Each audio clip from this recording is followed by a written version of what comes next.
up, Woodward. We are starting off your day with a brand new crew. Meet Broder. I can't control my arms sometimes. My limbs are just kind of flying. Detroit Kool-Aid. Fired up! Y'all got Kool-Aid I'm hot. fired up! But with the Wake Up Woodward crew, he's actually a part of the family. Flannel Sam. Ask me about my wiener. Okay. Along with JB and KG. Wake Up Woodward gets you all of your Detroit sports talk. Every morning, 8 to 10 a.m. Live on Woodward Sports. A show for Detroit, by Detroit, with people from Detroit. Tell Siri to set an alarm. Because it's time to Wake Up Woodward. Yo, what up, though? Wake Up Woodward in the building, boots on the ground. What a game by the Pistons, boy. Your boy Cade showed out on Slam Mag Night. And Double O, your boy Ryan Holland played a masterful fourth quarter, bro. Shout out to Cade. Check this out right here. Exclusive, baby. Exclusive. Love it. People, what a game for the Detroit Pistons to move to 3-1 against the Knicks. Potential playoff preview. They went 115. Hey, you see it up there, the 106K showed out on Slam cover night, 36-8. Jaden Ivey, big double-double, 18-13. About to go to the press conference and talk about it. Let me know what you guys think. Hey, we talking about playoffs? Yes. Yes, we talking about playoffs. Those playoff Detroit Pistons, I know they've been locked in already, but it just hits a little bit different when you get another victory. No matter how meaningful it may or may not be, when you get another victory over a team that you're about to potentially face in the playoffs, I call that a good one, especially the way they did it, man. Thank you, chat family. It's Wake Up Woodward. We appreciate you all for choosing to kick off today with the WUW Crew. Go ahead and run up those like buttons on this victory show. And, you know, it's your boy Brandon Dan, a.k.a. Detroit Kool-Aid, your credential Pistons reporter and writer for the network. Flannel Sam, the vet of the squad, vet of the network, Red Wings correspondent, all sports knower, and honestly, just one of those basketball and Pistons slappies, man. This feels good. I gotta admit, man, it just does. It feels amazing, and unfortunately, I was not able to be there last night with my guys, but glad that you, JB and KG, got that experience. Obviously, you're there for every home game, the credentialed beat reporter. But last night was, and I know we're going to get into it more in future segments, but I loved last night so much, the way that they won, and I understand that, you know, Knicks fans might try to say, oh, they didn't play Josh Hart. Oh, they didn't play OG Anunoby. The Knicks were trying last night. They wanted to win that game. They wanted to send a message. And the Pistons, I think it was good for them to say not tonight and for them to get back in the win column as well, because they did not play well against the Kings. They did not play well against the Grizzlies. And you wanted some playoff momentum. The last thing you wanted the Pistons to do was lose to a Knicks team at home that didn't have OG or a Hart. But you know what? The Pistons said not tonight, and they got it done. You're so right, man. That's such a key point by you. And you're right. They were trying. You saw Brunson. You saw Karl Anthony Towns. But despite the talent that the Knicks do have on their team, one of the things I do believe the Detroit Pistons can hang their hat on is that they're going to out-physical, they're going to out-tough, they're going to out-hustle those New York Knicks. It's not going to be an easy thing to do because they're talented and they got some guys that can go.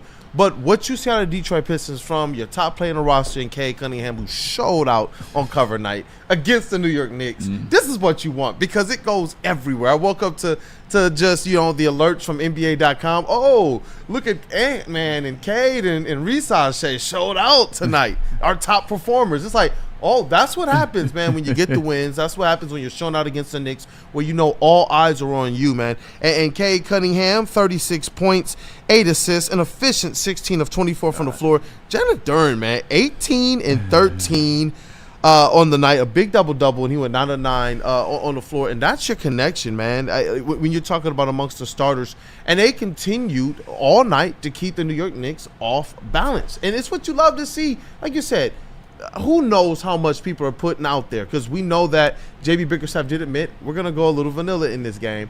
But that means then we just lined up, my team, your team, my hoopers, your hoopers, go.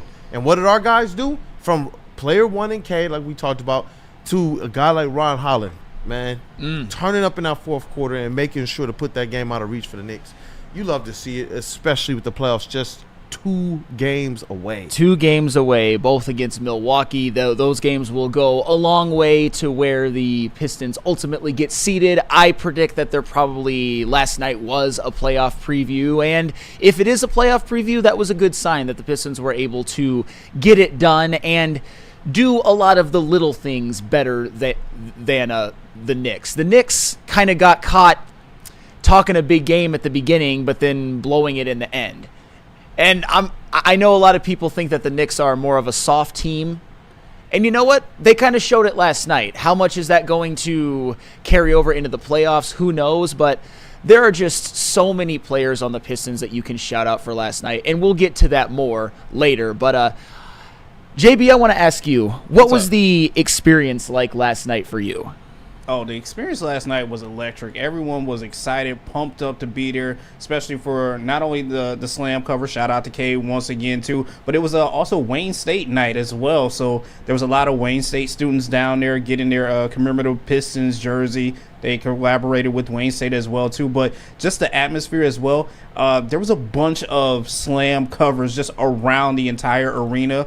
One that probably shouldn't have been there, but I won't talk about that. Shout out to Iverson. But all the slam covers that were around that people got to take pictures with, it was so cool to see Cade out there obviously dominating as usual. And Sam, no disrespect, but I know we'll get into this a little bit more with the game talker, but Cat was a little soft last night once again. Remember, I made a point at the beginning of yesterday's show to say that maybe I have been a little bit too defensive of, say, guys like Karl Anthony Towns, because right now he's the enemy, and to see the way that he was neutralized in a lot of ways, despite having 25 points and 10 rebounds, if you're able to turn Cat over 7 times and Cat doesn't make a 3 the whole game, you take that any day of the week, and that's what the Pistons were able to do to him. You're right, and it's just the antithesis. It's crazy that he had 25 and 10.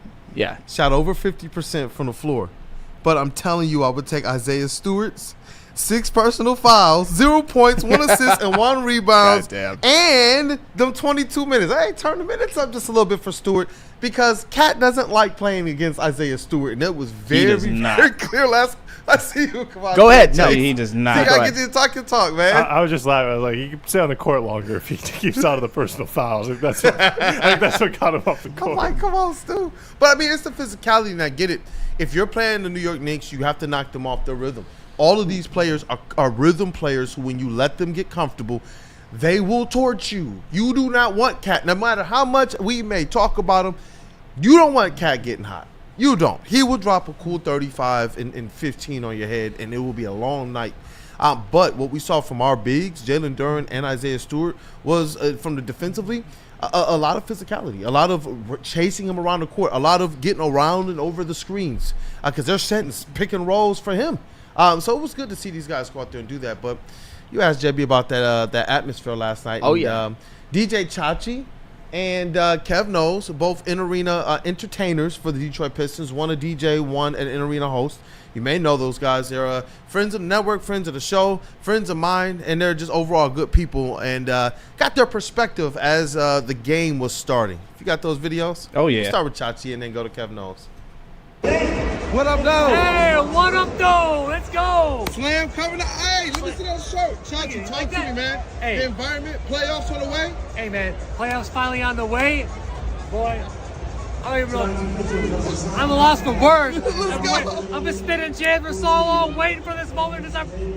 Man, God is good. Let's go. Detroit is great. Let's go. What up, though? I'm going to reach out soon, boy. I love you, baby. Got you. This is fans. Welcome back to Little Caesars Arena, home of your Detroit Pistons. We got the man. What up, baby? Hey, tell me about the shirt. Listen, Cade Cunningham, All-Star, Pistons going to the playoffs for the first time in a long time. Yes, sir. It's a great season. Second cover for this young man right here. What an incredible season for him. What an incredible season for the Pistons. Tonight we're going to have a good night. Woo!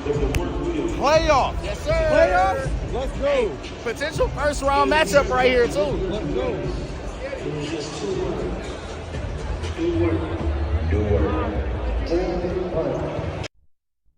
And like JB was saying, you could Shout out to sense Kev. it. Shout out to Kev, man. Great guy too, man. Yeah, because he's over now at Mojo in the morning. Yeah, so I get to see him basically every single time I go downtown after I get out of here. Amazing guy. Always says what's up. And always has nice things to say, man. So positive. Hey, you know what? Shout out for thank you for shouting him out, man, too, because I forgot you had that connection.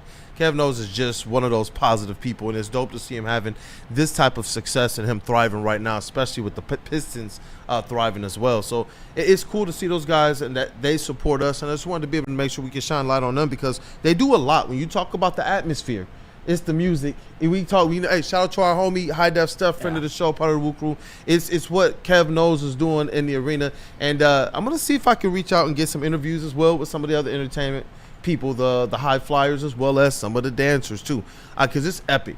It is epic, and we do got some fan interviews. Let's play one, and then we'll play some of the other ones on the other side of the break. We have our ticket giveaway winner that went to the game yesterday, sat with Woodward Sports. I think he sat on the same row as Easy as well. So, hey, let's hear from him. And on the other side of the break, I know we got a couple more interviews and talk more about these playoff Pistons. Secret Agent Easy, who was up there. Yeah, we'll talk about that later. But have our ticket winner giveaway from Woodward Sports Social. So make sure you guys stay tapped in. I'm with Vince. Easy. How you enjoying your night? Awesome environment. It's good to see some Detroit. Other sports out here too. The city is sizzling, in the words of Cade Cunningham. The city's hot right now. I'm excited for the playoffs. Hey, you know what? It is Slam cover night. Cade is on his second cover. Hey, you got some special gifts, right? Look at that. What up, though? Easy from the heavyweights. Hey, people got some special stuff tonight, man. They're definitely taking care of the Pistons fans. But you told me that the last time you really tapped in was the last time they made the playoffs. What vibes are you getting right now compared to that one? I was here around the same time last year. It did not look like this. There was about a third of the people here. So like I said, it's good to see the city back. And we're all excited, not just Pistons fans, but the whole state. Hey, let's go. You locked in for playoff Pistons. Do you think they got enough to get past the first round? Stones in 4. Ooh, you heard it. Moving sports. I'm sorry. I'm sorry. I love his spirit, but once he said Stones in 4, I'm like, all right. There is a guys, and I want to be, and if this comes back to bite me, I will be the happiest man on earth. There is a negative trillion% chance that the Pistons sweep in round 1. I think there's a good chance that they win in 6 or 7, but they're not sweeping. I understand you're caught up in the moment. You're at Little Caesars Arena. I've been there. Trust me, I've been there several times. But there will be no sweeping going on in the first round. Sam, listen, metaphor 4 for 4, Pistons in 4. I don't care about none of that shit going on. Fine, all right. I guess they're sweeping then. Are they winning it?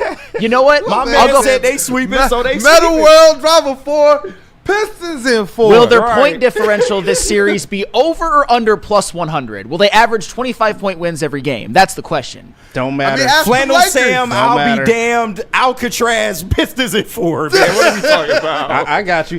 Knicks, Everyone's called me Cat fun throwing police. up bricks. Don't matter. Pistons in 4.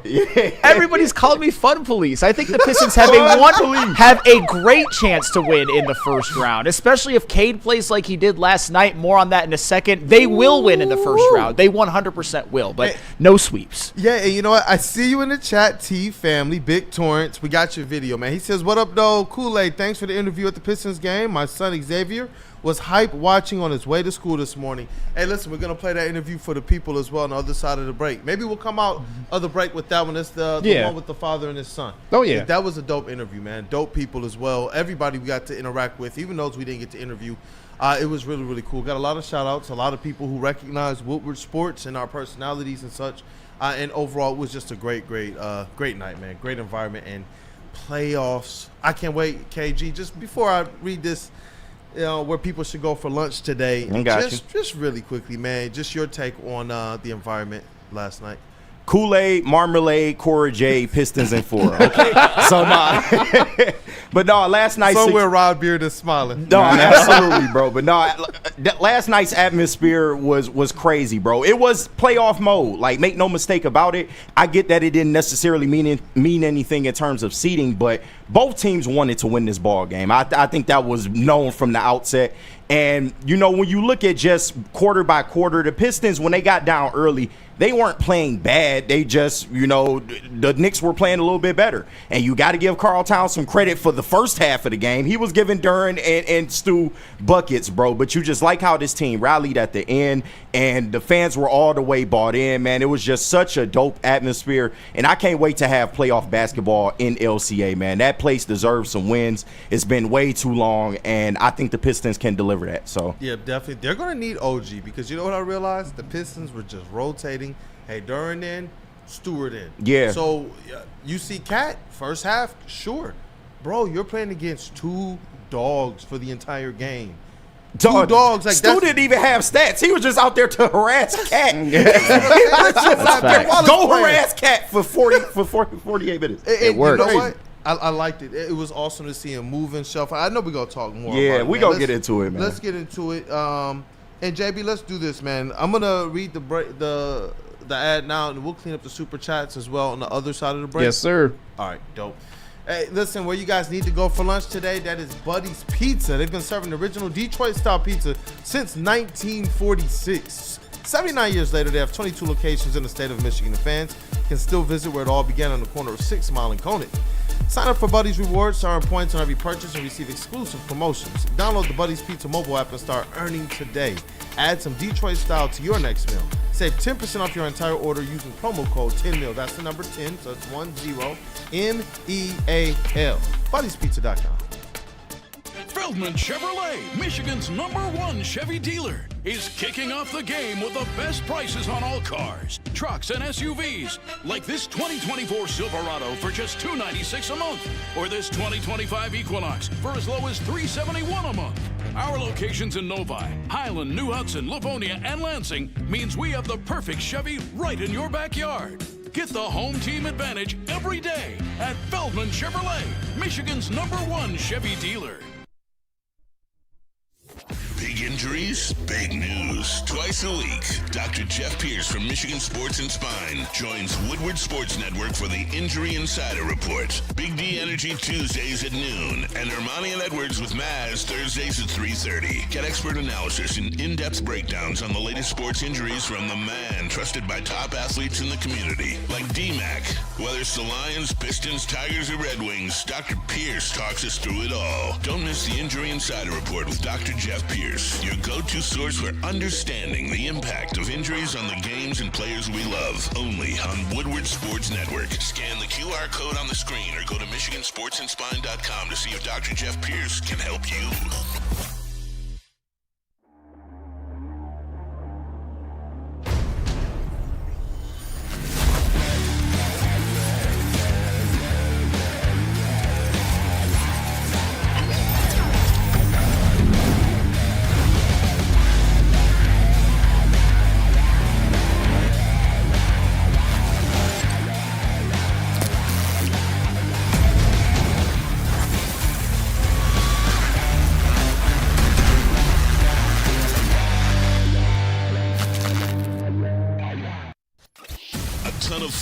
A ton of sports, and a ton of man-meat. Welcome to the Woodward Heavyweights, live daily 5 to 7 p.m. on Woodward Sports. Fitness that fits your budget. No matter where you are, there's a Planet Fitness close by. There are more than 50 in Metro Detroit and thousands more throughout the world. At Planet Fitness, you'll experience a squeaky clean gym that has tons of equipment, friendly, knowledgeable staff, and a totally judgment-free atmosphere. Did you know that all Planet Fitness memberships include fitness training for no extra cost? Want all the perks? Upgrade to the PF Black Card and enjoy use of amenities such as unlimited use of the Black Card Spa featuring hydro massage, massage chairs, and total body enhancement, and more, along with access to over 2,500 locations worldwide and unlimited guest privileges. For more information or to join today, visit your local Planet Fitness or planetfitness.com. Yeah, and I say, man, because we got T here, Torrance, and you with your son Xavier, so you putting them on to the next great era of Detroit Pistons basketball. Yes, because I'm 88, you know what I'm saying? I was born 88, so I'm like the, later on, the Bad Boys, Chauncey and all them, you know what I mean? But hey, we had some teams, you feel me? Some, Corey Maggotti's and all that. You really want to be saying Corey Maggotty. That's a blast from the Antonio past. McDyess, you feel me? All them, you know. So, hey, he's seeing something. So, hey, but he know it's back. Hey, Let's go. And you know what, hey, Xavier, I gotta ask you. I see the Detroit Pistons hoodie. Who's your favorite Detroit Pistons player? Cade Cunningham. Come on, without hesitation, man. What about your boys, the Thompson? Talk to me. Oh, you an Asar Thompson fan too? That's how I know you a hooper, huh? Talk to me. Yes. Asar Thompson, your dude? Yes. Hey, that's what's up. Pistons winning that first round playoff series? Yes. Yes. You heard it here first. Xavier, big T, man, and he's training them up right, man. Pistons fan. Hey, you see my little ones over there. All they gonna know is winning Pistons basketball. Hey, for sure. Go ahead. Detroit basketball. Let's go. Let's go. Thank you, man, for everything you're doing. Thank you, brother. Yeah. Thank you. Listen, there's a reason why I left that part in there with stick at the end, and it's because you see the cover, you know, the poster they have, you see the magazine, you saw that shirt. We're doing another giveaway, so you guys gotta stay tapped in. Someone's gonna walk away with all three of those, one lucky person. So if you weren't able to be there, if you missed out, if you didn't, you got a chance to win. So stay plugged to social, stay tapped in with Wake Up Woodward as well. And I think I do have an extra Slam magazine with Cade on there and another cover that we're going to give away here via Wake Up Woodward to support our Get the WUW Crew to Summer League Vegas initiative. But just real quick, you got those super chats? Oh yeah, shout out to everyone sending in super chats as well too. We appreciate everything. A lot of these started back when the show started. So $5 from Burn. He said the Knicks are going in gas. Those minutes are stupid, playing essentially meaningless games. So that kind of sucks there. I mean, they did sit OG and Hart, which I think maybe strategically could be a good move because both of those guys play damn near every night. But I think Mikal Bridges is going to end up playing 82 this year. It's crazy. And I understand getting Brunson back acclimated because he was hurt for a while, but that's, fortunately or unfortunately, I'd say fortunately because Tom Thibodeau almost always has coached rival Eastern Conference teams. That is an allegation that Tom Thibodeau has to answer for and probably won't this year because does anybody see the Knicks winning the championship or winning the East? No. Nope. I don't see them beating the Pistons, but more on that later. Nope, not indeed. $4.99 from Dante151. He says, shout out to the Pistons and Western Michigan for winning last night. Isn't it weird that we are going to get playoff basketball in LCA before an NHL playoff?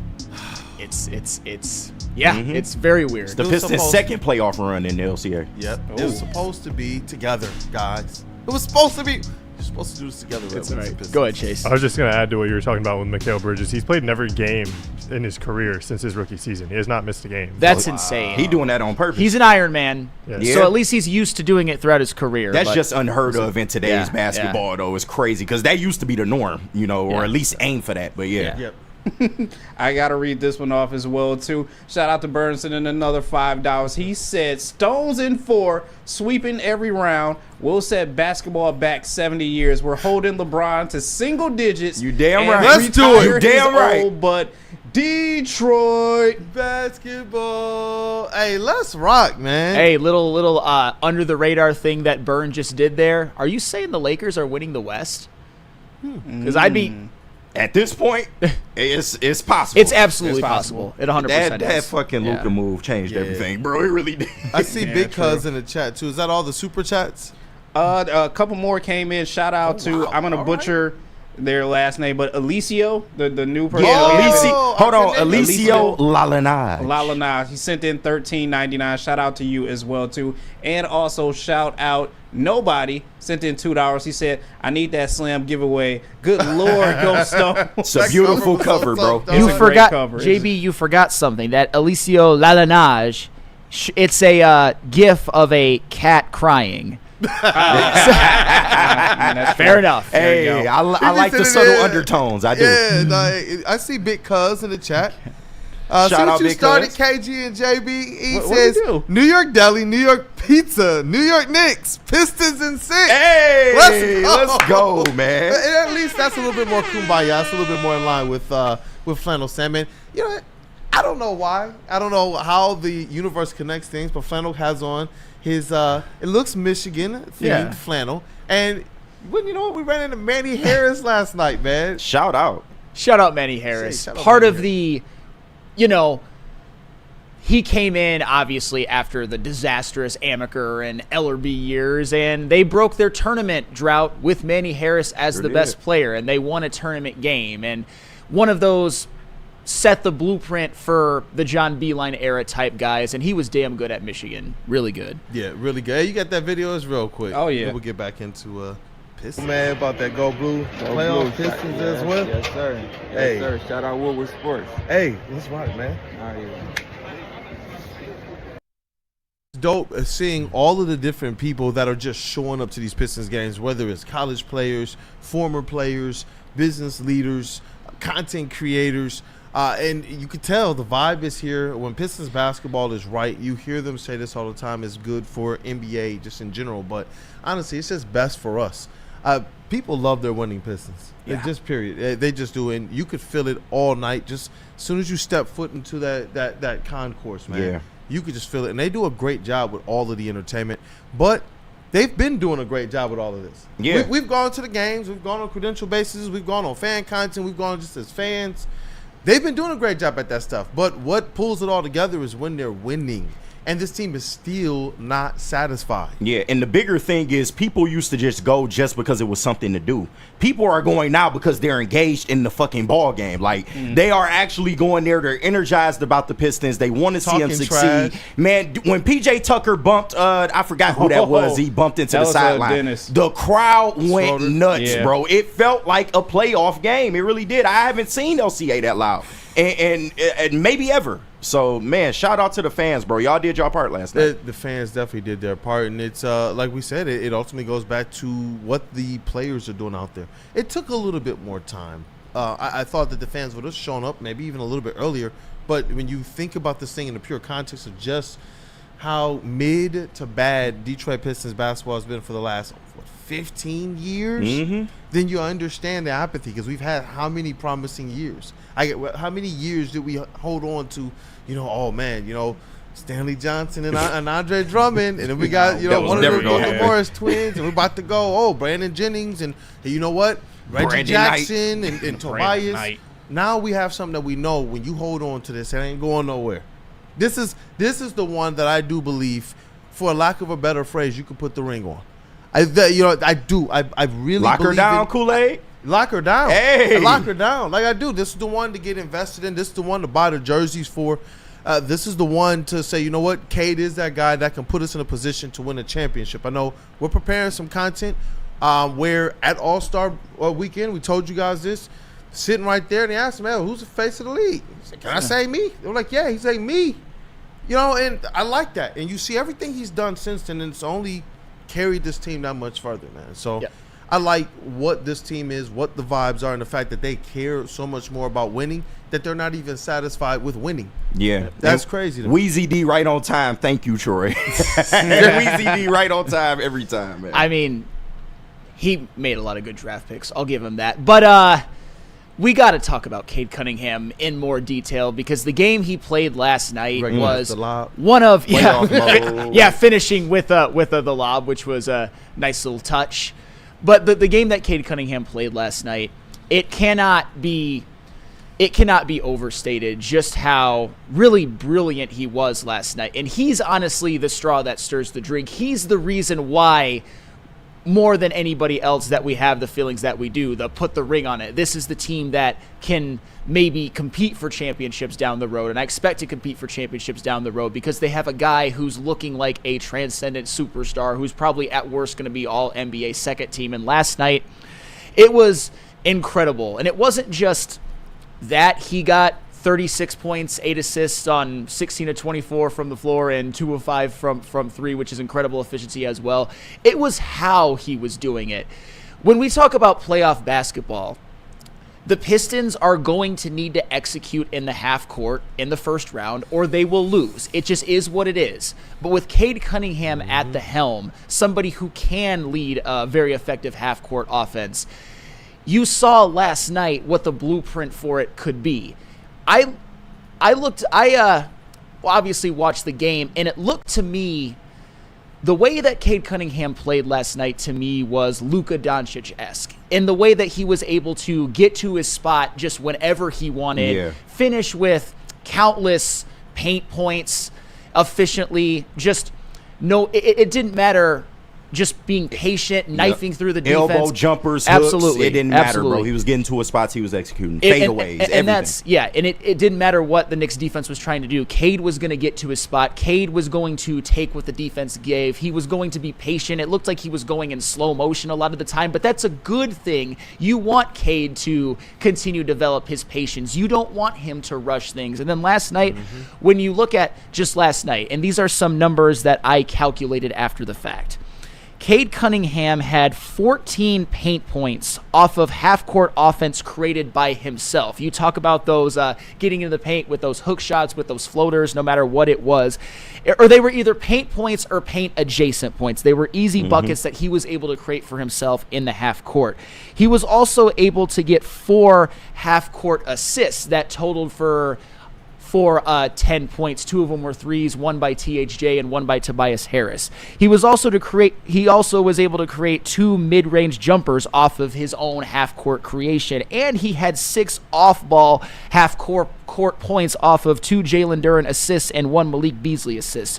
All in total last night, Cade Cunningham accounted for, whether it came to his scoring or him assisting, 34 half-court points by himself, and he did it incredibly efficiently. That is the recipe to win a first-round playoff series. That is a recipe to give a team like the Celtics all that they could handle in what would be a second-round matchup.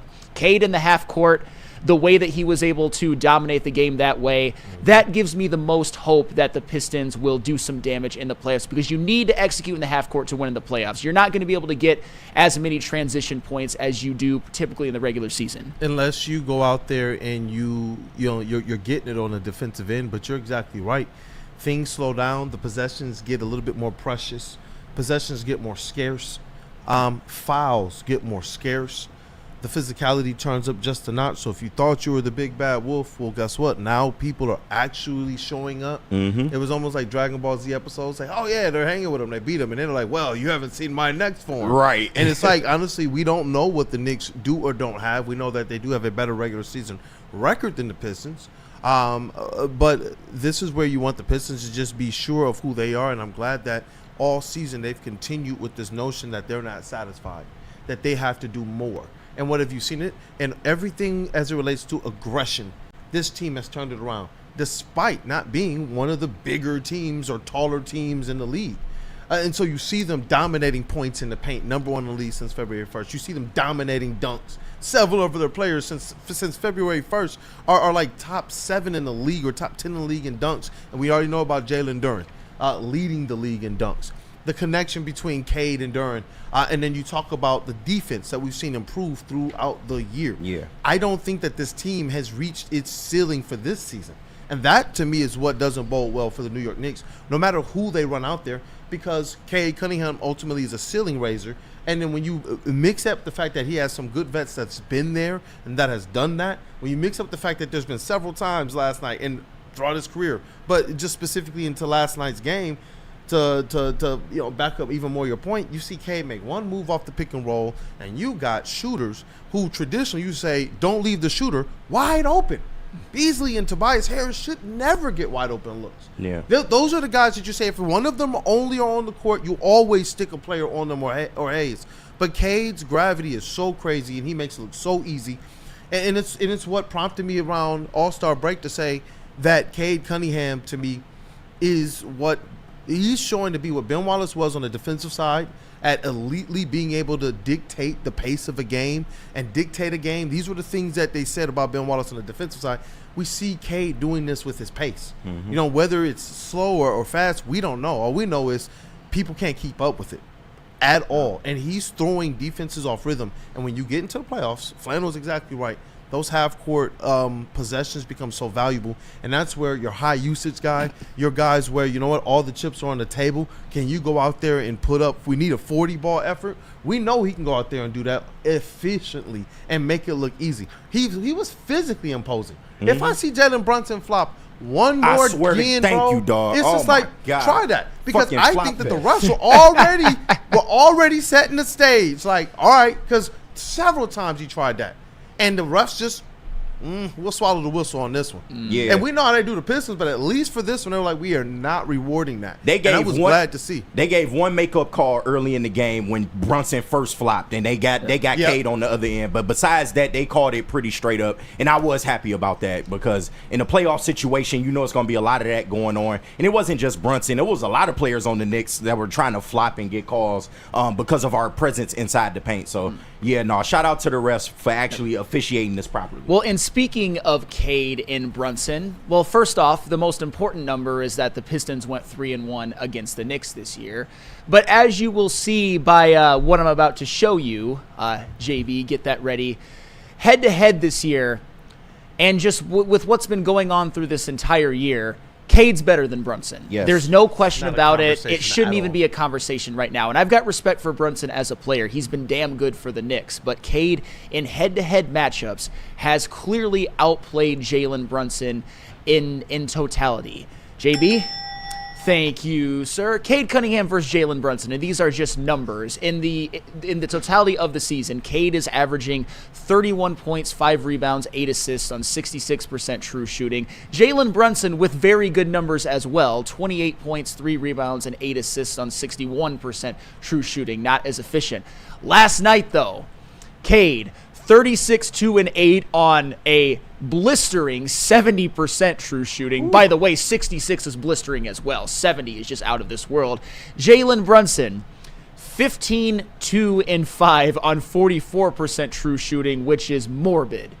And I get it. We expect Jalen Brunson to play better in the playoff series. We know he's probably going to go off for a couple of games, but I am extremely confident that no matter how this series shapes out, at the end of it, it will be consensus amongst not just Pistons fans, but amongst the entire NBA that Cade Cunningham outplayed Jalen Brunson.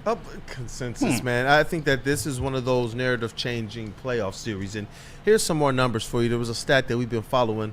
Really, as we approached All-Star break, we really started putting this out there and started to tally it. And at one point in time, there were 4 players in this group, including Giannis and LeBron and Jokic and Cade. And then it was just Jokic, Cade, and LeBron. And then it was just Jokic and Cade. In that stat, Cade Cunningham officially locked in to being the 9th player in NBA history to average these stats for a full season, at least 26-plus points, 6-plus rebounds, 9-plus assists per game. And he's also top 8 in both scoring and assists in the NBA. And I'm telling you guys, you're not going to find 7 players in this NBA this season better than the Cade Cunningham we saw this year. You're Absolutely not going to find That's it. a fact. I know that the conversation is uncomfortable, and this is why I was glad when JB Bickerstaff stepped to the table. And what did he say? He, without hesitation, he said, "Oh yeah, Cade Cunningham is an All-NBA player." Facts. That's just what it is. Facts. Period. And that's where, with these playoffs, how comfortable he looked, how poised he looked, the patience you're talking about that he had. That's where, and how he's already performed at a place like Madison Square. If that's where they do go to play, I'm very confident what these Pistons are going to do and how Cade is going to acquit himself in these conversations. And I'll tell you what, and I'm not saying, and I said this on the show yesterday, and I kind of mentioned this to Rod Beard. I'm not saying that Cade has to do this or else it's a failure, but if he has that playoff debut similar to what Luka Doncic did in his playoff debut, it wouldn't shock me at all. No. Because Cade is continuing to show that within the next couple of years, he might be right up there on that tier, and he's trending that way right now. Definitely trending that way. You know what? I know we got a couple more fan interaction ones. There's one with the guy, he has on like a white jersey. His name is John. Oh yeah, not the kind of gray one with chicken nugget. Yeah, we gotta show him too. But the one John, this guy, he was just ecstatic, man, to be honestly with Woodward Sports, man, and be amongst winning Pistons basketball. And it was dope to see. Yeah. It was dope to experience. This is your boy Easy. I'm here at Little Caesar Arena with my guy John. John, how you doing, man? I'm doing freaking great, bro. This is amazing. Pistons in the playoffs, dog. What's up? It's wild to say. It's wild to say. Wild. I'm pretty sure the website's like Detroit Pistons /playoffs.com. Man, how did we get to it? I just think it's crazy we got to a point where the Lions are arguably the best team and the Rings are the worst team. It is How the hell did we get to crazy. this point, bro? We're at a spot where we would trade ownership. And it used to be the exact opposite. It's so wild, but you're right, though. Dude, we just had to finesse these magazines for John. The guy tried to pretend like I was finessing him. He didn't finesse himself because he gave us two anyway. Hey, listen, we gotta rep, dude. We gotta rep Cade, You know what I'm bro. saying? We gotta rep him. John, anyone you want to shout out? Any players, any friends, any family? Hey, I just want to shout out my brother Thomas sitting at home. We wouldn't have an extra ticket for him. Hopefully you'll check this out and see this. And honestly, everybody at the Woodward Sports Crew, you guys are the best. Like, legit, you guys are a place for fans to listen to other fans, and that's what I love about it. It's like you guys are just keeping it real, and I'm just trying to do my part and spread it to as many people as I know. You know what I'm saying? Let's go, dude. What's up? He's the man. Appreciate you, John. Thank you, brother. Thank you, man. Nice meeting you. Nice meeting you too, dog. For the people, man. That's the why people, we do baby. this. And it's dope when we are able to have those types of interactions with the people. And it's, like we said, we've been doing this for some time. We've been doing this at different arenas, boots on the ground, tailgates, and all that type of stuff. But it's just something different when those teams start winning. When the Lions were winning, started winning, and now the Pistons, and even the content we get with the Tigers. It was like 1 year, the best we had was, Miguel Cabrera night, his last night and all that, and they had to change. But it was tough getting really good content then. But now that they're winning, you definitely see the spirit of Detroit on full display. Let's take we'll take a quick one, and when we get back, got a little bit more Pistons to talk about because we got to highlight a couple more players. Shout out to Jalen Duren. I know, Cade, you want to talk his talk, man. Big double-double, 100% from the floor. He was playing nasty. That dunk where he just, hey, you don't matter to me, just erased him. And then Ron Holland, the rook. We got to get into it. What friends you want to say what up, though, to? I got to tell them about merch. Do yourself a favor to head over to woodwardsports.com. Click on that shop tab. New designs for you every single week. We need some Cade merch up there ASAP. I'm telling you right now. But we got the Woodward Tigers t-shirts, sweatshirts as well right now that you can represent those Tigers at Comerica Park. And you can't forget about the Red Wings, even though they suffered that loss last night. The LFG Red Wings t-shirts and hoodies available for you still, along with the D-Max Turtle Boxing Club as well too. Head over to woodwardsports.com. All you got to do is just click on that shop tab. Walk into any Lady Jane's Haircuts for Men today. Open 7 days a week. Sit back, relax, and enjoy precision haircut, scalp massage, hot leather neck shave, and hot towel treatment from one of our talented stylists. Step up your game this season and take advantage of our $20 haircut special. Scan the QR code and get your coupon today. Lady Jane's Haircuts for Men, the ultimate haircut experience. Open 7 days a week. Walk-ins always welcome. Lady Jane's Haircuts for Men. It's wicked awesome. Head to woodwardsports.com and click on Shop. Get the latest in Detroit sports apparel and exclusive Woodward Sports gear. Woodwardsports.com can get the whole team outfitted. Love the Pistons, Red Wings, and Tigers? We got something for you, too. Shop online at woodwardsports.com. How do people feel about getting a Planet Fitness membership for $15 a month? How do they like working out in the clean and spacious gym that's filled with equipment for every workout? And how about free fitness training in the judgment-free zone that leaves them feeling energized all day long? Join Planet Fitness today with the free PF app, online or in club, and start getting that big fitness energy for $15 a month. Game is won in the trenches, and our big fellas don't mess around. The Woodward Heavyweights on Woodward Sports.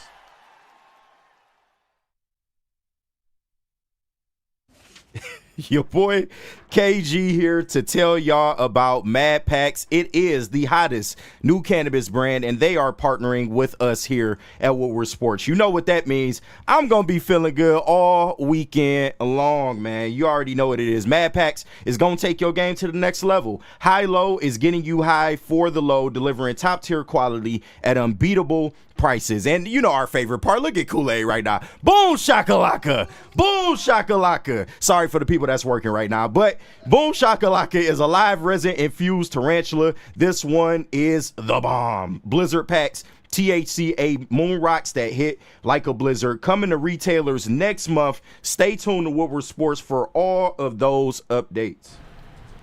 It's your boy Easy. I'm here at Little Caesar Arena with the one, the only Chicken Nugget King in the world. Hey! Hey, mic drop. Mic drop. Damn, you got that. All hail. That's great. That's like a bow down and a mic drop for the world to see. So that's great. Who you rooting for? Who's your favorite Piston? My favorite Piston, honestly, I have to say Isaiah Thomas, old school. Zeke. Who wins the fight, Isaiah Thomas or Cade Cunningham? I would say both. I say they have leadership, they have commitment, they believe in. If they had to fight each other, though, who wins? Yes. Oh, okay. God, this is like Mike Tyson versus Jake Paul. Yeah. I got better with home. Ben Wallace or Isaiah Stewart fist fight? Oh, I would go with. This is hard. I would say. I'd say Isaiah Stewart. You heard it here first. He thinks Ben Wallace is soft. That's a chicken nugget. I'm not blaming you. Hey, it's the man. Make sure. Hey, shout your Twitter. And my Twitter is @ChickenNuggetKing313. Hey, I'm sorry, Ben. I just had to pick, current guys. But still, Ben, we love you. I got the jersey right here. That's true. That is kind of crazy. I'm not gonna lie. But I gotta say that it's okay. I gotta go new school because older Ben Wallace is older Ben Wallace. But if we're talking prime, we're talking prime Ben Wallace. Yeah, prime versions. Oh, prime Ben Wallace for sure. Oh, for sure. All right, yeah. So we're in the playoffs. It's gonna be great. Detroit, I love you. Hey, let's turn it up, man. We got a lot of grit to give. Let's go. Let's go, baby. You heard it first. We out. Hey, I love that whether it is the fans, whether it's the players, whether it's JB Bickerstaff, you hear everybody using that word grit. And JB Bickerstaff said it last night. How do we know what the deal is? If it ain't gritty enough, we haven't played Pistons enough. Yeah. And that's the vibe that I love, man. I'm gonna chop up his stuff because obviously paraphrasing just a little bit, but JB Bickerstaff is so consistent and so serious about making sure that team plays all out no matter what. No matter who's in the lineup, no matter who is on the other side of that line, he just wants those guys to give all maximum effort. And that's what you saw, especially last night.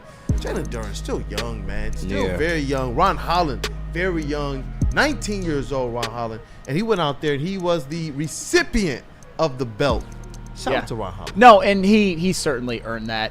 It was great game played by him, great fourth quarter. And Ron Holland, and I've mentioned this before, he's making a case, and I think the case has been made and it'll just continue to be made, that he is going to be a factor if the Pistons do anything in the playoffs. I mean, if we're just looking ahead to the Knicks series, the Knicks, their bench, not as good as the Pistons bench. And you saw a couple of their bench players starting last night in Precious Achiuwa and a Miles McBride. And I'm looking for, and I get it that they're not direct matchups, but I'm looking at somebody like Ron Holland as somebody who could potentially have a bigger impact in the playoffs than McBride and Achiuwa. And I think that would go a long way to the Pistons winning in the first round. And you know what? Because you're right. Those possessions, they get much more precious. It gets much more half court. But there are some like code breakers out there. There are some players that are like cheat codes in some of these situations.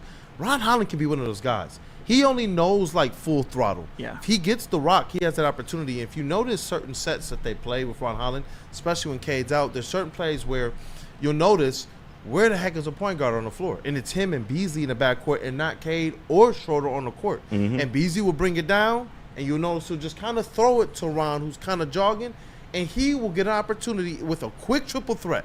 Sometimes he'll go, but other times he'll just kind of swing through and look real quick. And you realize they're doing this on purpose. And if there's a gap there, they're like, just go. Because he's proven he can get there. And that's why I always tell people, go back to our draft coverage.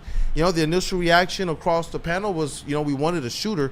But as soon as we dove into who he was as a player, these are the things that we said, you know what? He can do these things. He gets to the rack at volume. He took the majority of his shots in the paint, and he was finishing at above 50% at the rim and in the paint as a wing. And now he's looking more like a two guard type as it relates to his frame.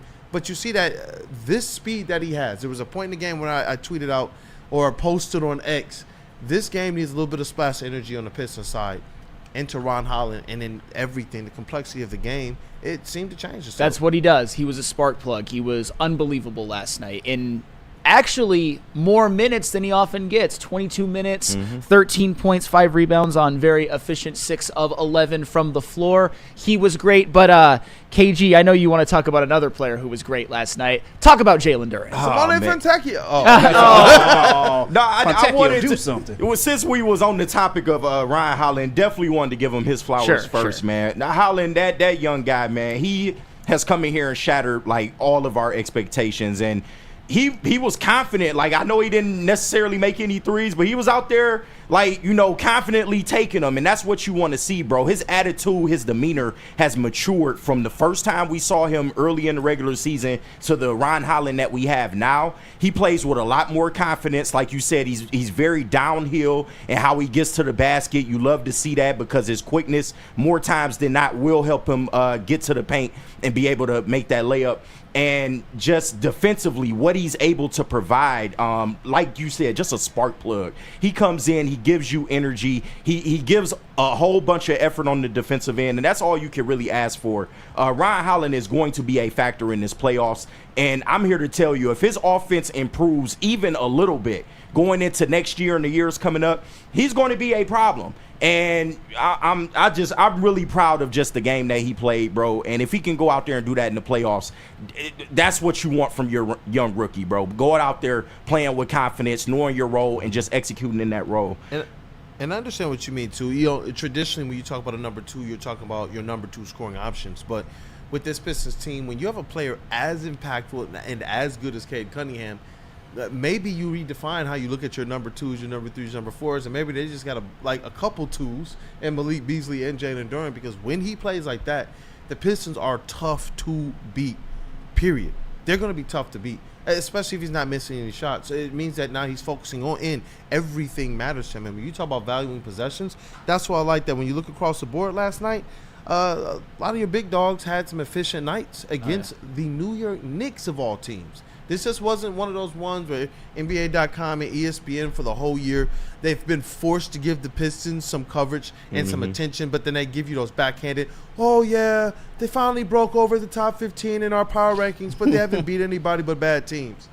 You know, and it's just, you know, so when you see them go out there and have that type of a win, that type of a game where really they controlled it. There wasn't any part of the game where I didn't feel like the Pistons weren't in control. There were parts where when it was less of what I like to see, it was because of things that I could identify. Whoa, y'all got away from what you guys are. Exactly. It was them dictating everything, starting off with that elite pace of Cade Cunningham, but then the fact that you're going to have guys all the way down your roster, like even a Ron Holland, who's going to be an absolute, as you called him, Flannel Sam, a spark plug. Yeah, absolutely. And KG, I know you want to talk about Ron Holland, and I'm glad that you got the chance, because you were speaking a lot of facts, but I know we all love Duren. We love what he's become, but you love Duren more than any of us, and you think that he's going to be a bigger part of this team moving forward than a lot of people. I came here to preach the gospel to y'all today, bro, because what did I tell you? What did I tell you? And Ryan Beard, I pray to God you watching, because what I was trying to tell you this past Thursday or Wednesday is exactly what happened in this game. Who was second on this team in points last night? Duren. No. Who led the team in rebounds last night? Duren. Listen. Malik Beasley went out there and he put up 10 points, but he was 0 of 3 from the 3-point. And this is what I was trying to tell Rod Beard. Like, I'm not trying to minimize what Malik Beasley gives this team. Like, he is absolutely essential to this team's success, and he's going to need to perform in the playoffs as well. Make no mistake about it. He is one of our better scoring options, and you need him to deliver from deep. But you can survive a bad shooting night from a guy like a Malik Beasley. But if Duren doesn't go out there and give you the game that he gave you last night, the Pistons lose this game. And that's just the real. Like, and I see your face, Kool-Aid, and I get it. It's nuanceical. Like you said, it's an uncomfortable conversation. From a technical standpoint, he isn't necessarily the second scoring option or the second go-to option, but for what he provides on both ends of the floor and in a playoff situation, listen, shooting the basketball gets harder in the playoffs. It's a way more half-court centric game when you're in the playoffs, and you need your center to go out there and provide what he provided. The only thing that he could have really did better is play better defense, especially in the first first half against Karl Anthony Towns. But I'm not going to fault them too much for that. Exactly. And like I said, the Pistons weren't necessarily playing bad. The Knicks were just playing better in certain spots. But when you get into that half-court game, you need your paint presence to be dominant. That's when Duren provided you. And not just on that end, the offensive end, being able to go out there, make those cuts, get those lobs, be aggressive in the paint. Those dunks were literally changed the face of this game. It gave the team energy. You need stuff like that in the playoffs. So that's what I'm saying. Like, Jalen Duren isn't, technically the number 2, but for what he provides on both ends of the floor, you need him to go out there and do that. Otherwise, you lose these games. They wouldn't have won this game without Jalen Duren balling like that. Last night, no. They have overcome pedestrian Jalen Duren games, and that was pretty much that first third of the season where he said he was on some soft-ish. And the reason why was because Beasley was an absolute flamethrower. And, I believe that both of those guys, you want obviously both of them on heaters. But what happens with Beasley is he's going to attract a certain amount of attention, and Super Bowl kind of talked about it too. They're going to deny Beasley all playoffs. We need Duren, and that's the thing. The issue is you can survive an off Beasley shooting night if Jalen Duren is also going bananas like he did last night. If both of them are off, it's going to be a long night. But the thing we've seen more consistently is Beasley go off. What I like right now, though, is that Duren has been a guy whose trajectory and his trend over the last several months puts him in a position to be able to go out there and do this more times than not. And that is where I keep saying, like, the Pistons, in terms of their ceiling, I don't think that they've really reached it for this season. And it does have a lot to do with guys like Jalen Duren. Because if he continues to push that ceiling, you're exactly right. If Jalen Duren is doing this, I do believe he pushes himself into that number 2 spot. The thing is, we know he can do it. He's just going to have to do that on a more consistent basis. And that's a fact. I think he's been doing that more times than not over the last couple months rather than how he started.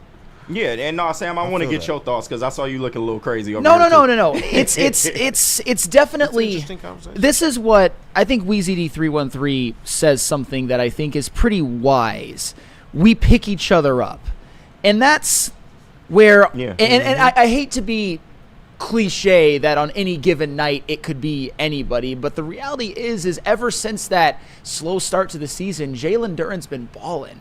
It's not insane to say that he's number 2. I mean, I'll just say this. When we had this discussion, when we officially stamped it in, when UKG stamped in as him as the number 2, I put him in as the number 4 after Beasley, Asar, and of course Cade.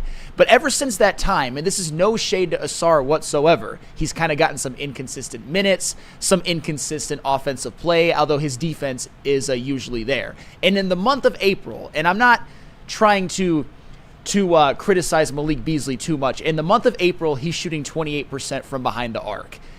I don't think the Pistons can win a playoff series if he continues that, but we talk about last night. Maybe they can. Maybe if Jalen Duren is putting up, I'm not expecting 100% from the floor, but consistent double-doubles, 60%. Maybe. I would probably say if Beasley's not hitting threes, I'd probably say I need 70 to 75 from Duren, but it's any given night. I mean, look at Tobias Harris last night, and actually that leads me into a super chat. I believe it was from Dante151, and this is he also mentions Ron Holland. Also, Ron Holland's defensive play last night was outstanding. True. Is it time for JB to apologize to Tobias Harris because he relieved stress for Cade? And I'm not going to make you do that, JB. No, I was making him do that during the game. I'm fair like, enough. Bro, pay respect to TH. Fair enough. Turnovers. Fair enough. What? Right, you hear piping up over there. So at 4 turnovers, get your rebounds up. But you know what, Tobias? You were serviceable last night. You were serviceable last night. You sound like what was that last sentence, JB? I said, Tobias, you were serviceable last night. So We'll take that one. We're getting somewhere. But that's the thing. Tobias Harris was more than serviceable. 17 points on 9 shots, 3 of 5 from behind the arc. And you even look at somebody like Tim Hardaway Jr., who's never going to be mistaken for a number 2 on any team, but even him last night.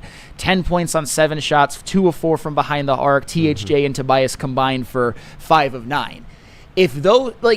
There is no definitive number 2 option. It's whoever's playing best on any given night, but they've got guys who are capable. Like, how many of these guys are all capable of giving you a number 2 type performance. And I think that Tobias and Duren did that last night. And even Isaiah Stewart in his just by harassing Cat. And this is something that defensive Tasmanian devil. Absolutely. And this is something that I said. KG, you get to victory lap Duren. I get to victory lap something as well. I talked about how, and I'm not really victory lapping, I'm just, kind of confirmation bias. I didn't name a player who was going to be the second most important against the Knicks. I mentioned the idea of who can rattle Karl Anthony Towns. And last night, even though Cat put up good numbers, 7 turnovers is awful for somebody like Cat. And when Cat is most effective, when he's most dominant, is when he's making threes. But Isaiah Stewart was chasing that man around so much that Karl Anthony Towns couldn't even get open looks. So everybody, there's just so much depth and talent on this team and so many players that are capable of coming through with a number 2 star-like performance on a given night. And like I said, Duren was one of them last night. Yeah. And that's where, when I look at it, I just think, honestly, it's a team that they are helping to unlock each other's fullest potentials. And that's what we saw to the 2004 Pistons, a collection of talent that the league realistically didn't think much of. If you would have just kind of had them all ranked individually when you first put them together, everybody would have probably said Rasheed Wallace is the best talent out of everybody on that team. And there was a lot of people who discounted Chauncey Billups. We know that throughout his career and the stops that he took and all that. But it was a collection of talent that when you put them together, they just made each other better. We saw what Ben Wallace was on other teams, and it wasn't quite the same. Something was just a little bit different, just a little bit more missing. And when you look at this team here, I think it does all work together like that in similar ways. Malik Beasley is going to draw a lot of attention. Cade is going to draw a lot of attention. That means that Duren has to launch, and that's going to give him his opportunity to do so. I can't wait. Like, the next evolution for Duren is when he can create his own offense, because right now if you do see him get 18, it will be off of effectively hand-fed baskets, and that's one of the other components of being a number 2. I think that when you look at this squad, it is more or less the team perspective, like Flannel saying, and that's why I was like, even with Beasley and Duren, when you look at it, it's really just a bunch of number 2s. Yeah. Realistically, I think when you got a player like Cade and you have guys that exude the levels of talent that they do, his high usage helps to take their responsibility and their pressure down just that much more. And I think that all of these guys are able to blossom because I don't see or sense any egos. I just sense like a true brotherhood, and it's working for this team, both schematically with how they create gravity and space for each other, and the fact that Tobias Harris is a player that you can throw the ball to in situations where you need that ISO type motion.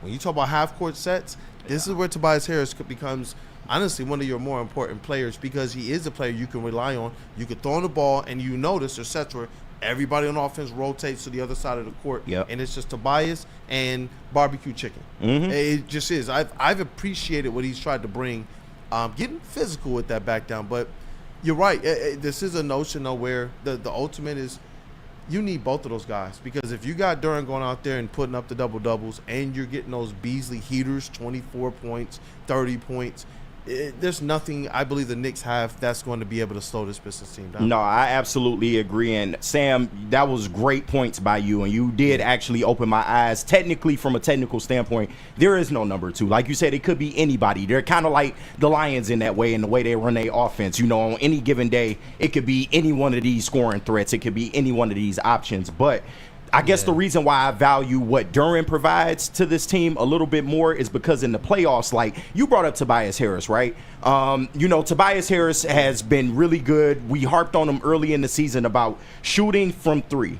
And, Malik Beasley, that's what we need him to go out there and do. You're not counting on Malik Beasley to go out there and kill in points in the paint. You're looking for him to go out there and be a sharpshooter. You need him to hit 3-point shots. The beauty about this Pistons team now is that you're not relying on 1 or 2 people to provide you 3-point scoring. You have, look at the way Cade's been shooting the 3-point. Tobias Harris. You have, Marcus Sasser. You have other guys that can hit, maybe even Fontecchio if he's out there. And I know that's asking a lot of him right now at this point. But I'm seeing a lot of DNP coaches' decisions in the playoffs. I'll just say that. Dennis Schroeder, somebody, although he's not efficient, can go out there and give you some 3-point buckets. The Pistons are in a position now to where you can get 3-point scoring from a lot of different guys. So, but what is hard to get and what, other people on this team can't provide is second chance buckets, limiting defensive possessions by crashing the boards, playing aggressive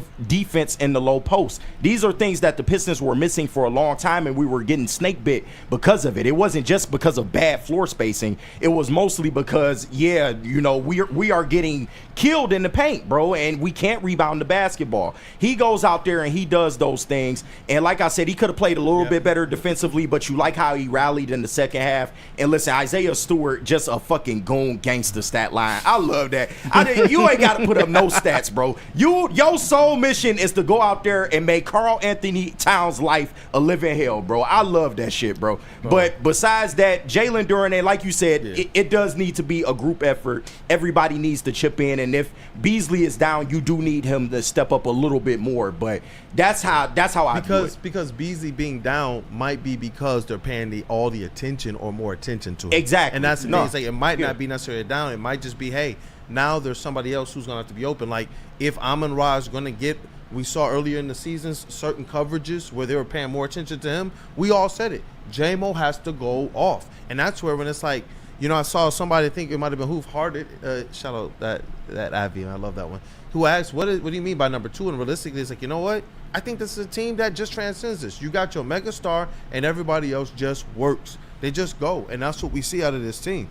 And you know what? When Ivy went down, the one thing that I know we discussed, one of the things I definitely remember, and I'll stand on it, was saying that it was going to have to be Jaden Duren and Tobias Harris. Mm-hmm. They were going to have to step up, and that they had it. Yeah. That they had that extra level to give, but Duren was going to have to realize that he is bigger than everybody else that he's playing out there, stronger, more athletic, and has a tool set that not a lot of people with his size and his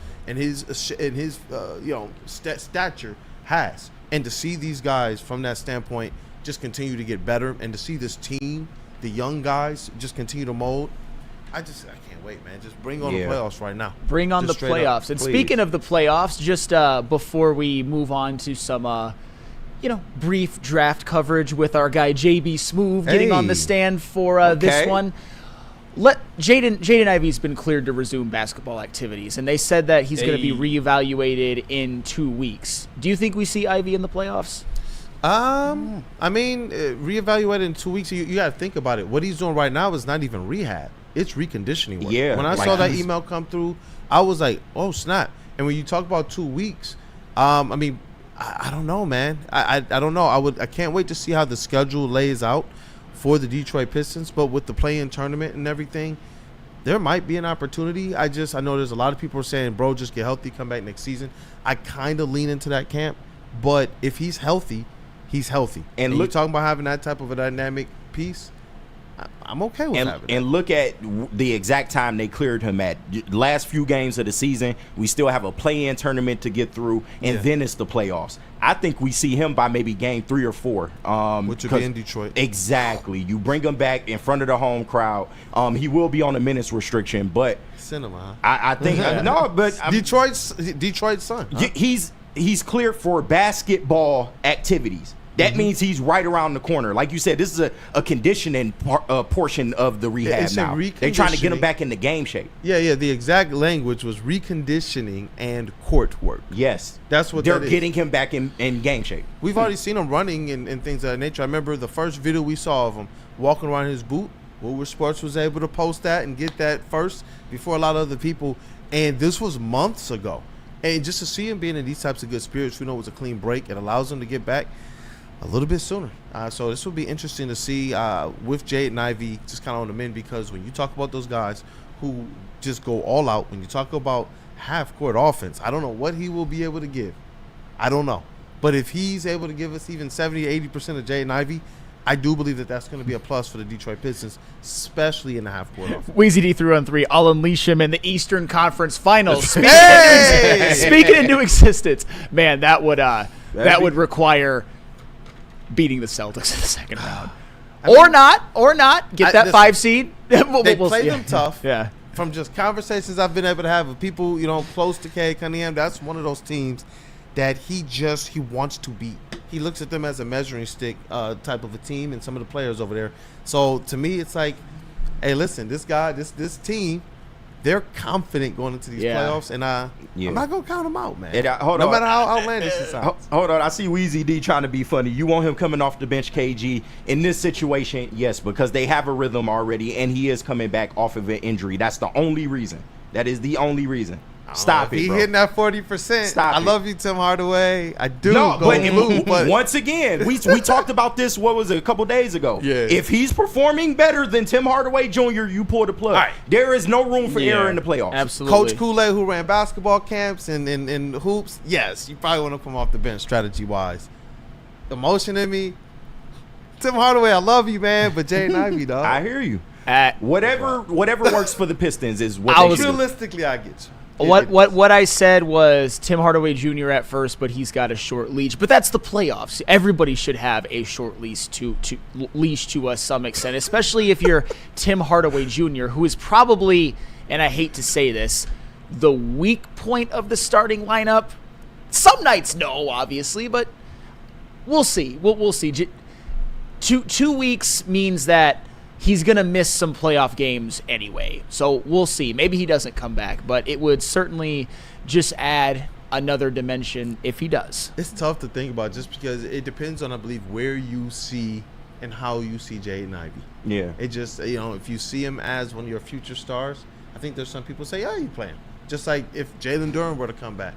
It would be weird if we said, nah, we're just going to let him sit. And so I do. It's going to be an interesting thing, but Weezy D says Ivy need that Brian HGH package. No, he do. Okay. Let's say what up though to some friends. Unless we got some super chats to clean up. We do have a few super chats to clean up. Once again, KG, what is it? Alicio Lalana. I believe he sent in $24.99 a while back over here as well too. Dexter James $1.99. No I in team. There's one in Cade Cunningham though. He put the shades on that as well too. So shout out to him. One more from Burn. He sent in $2 as well too. He said Ivy gonna be like a free agent pickup next year. Sure. Yeah. Shout out to him as well too. But those are our super chats, and then we need to hear from Lady James and Dr. Pierce. Yep, definitely. We reached that goal, right? So yes, we reached our merch giveaway goal, so we are well over that. Start to get your winner, and on the other side of the break, I guess let us know how close we are to the next one. Yep. At Lady James, we take the charge of getting a haircut. Our talented stylist will deliver an industry-leading haircut, relaxing scalp massage, that hot lather neck shave, that's my favorite, and a hot towel treatment. It's up to 7 days a week. Walk in. Lady James haircuts, tremendous, wicked, awesome. And sports fans, don't miss out on expert sports injury insights with Dr. Jeff Pierce from Michigan Sports and Spine. Join Dr. Pierce every Tuesday during Big D Energy, every Thursday during Ermanni and Edwards, where he's offering you top-notch injury advice. Trust the guy that DMAC trusts. Dr. Jeff Pierce is here to keep you in the game and performing at your best. For more information, visit MichiganSportsAndSpine.com or call 248-426-9944.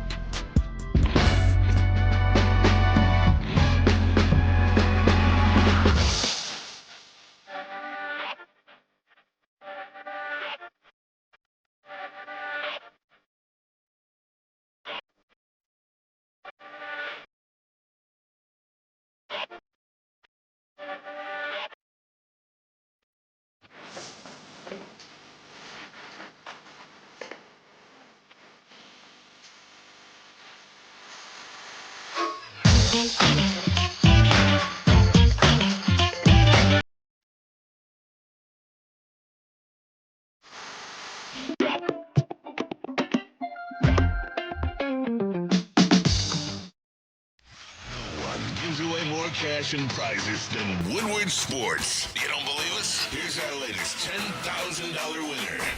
You guys posted, hey, if you guess all this stuff right, we'll give it's $10,000. I'm like, okay, well, why the hell not? And the winning doesn't stop there. How about our Outkick Your Coverage winner? I think you won. We got Tully, everybody. This guy's got a hot girl. Bigger prizes, bigger giveaways, cash, merch, tickets, and more. All from the biggest sports network in Detroit. No one does it bigger and better than Woodward Sports. Make sure you're following, liking, subscribing on Instagram, Facebook, X, and YouTube for your chances to share in the winning. from Detroit's #1 sports network, Woodward Sports. Feldman Chevrolet, Michigan's #1 Chevy dealer, is kicking off the game with the best prices on all cars, trucks, and SUVs, like this 2024 Silverado for just $296 a month, or this 2025 Equinox for as low as $371 a month.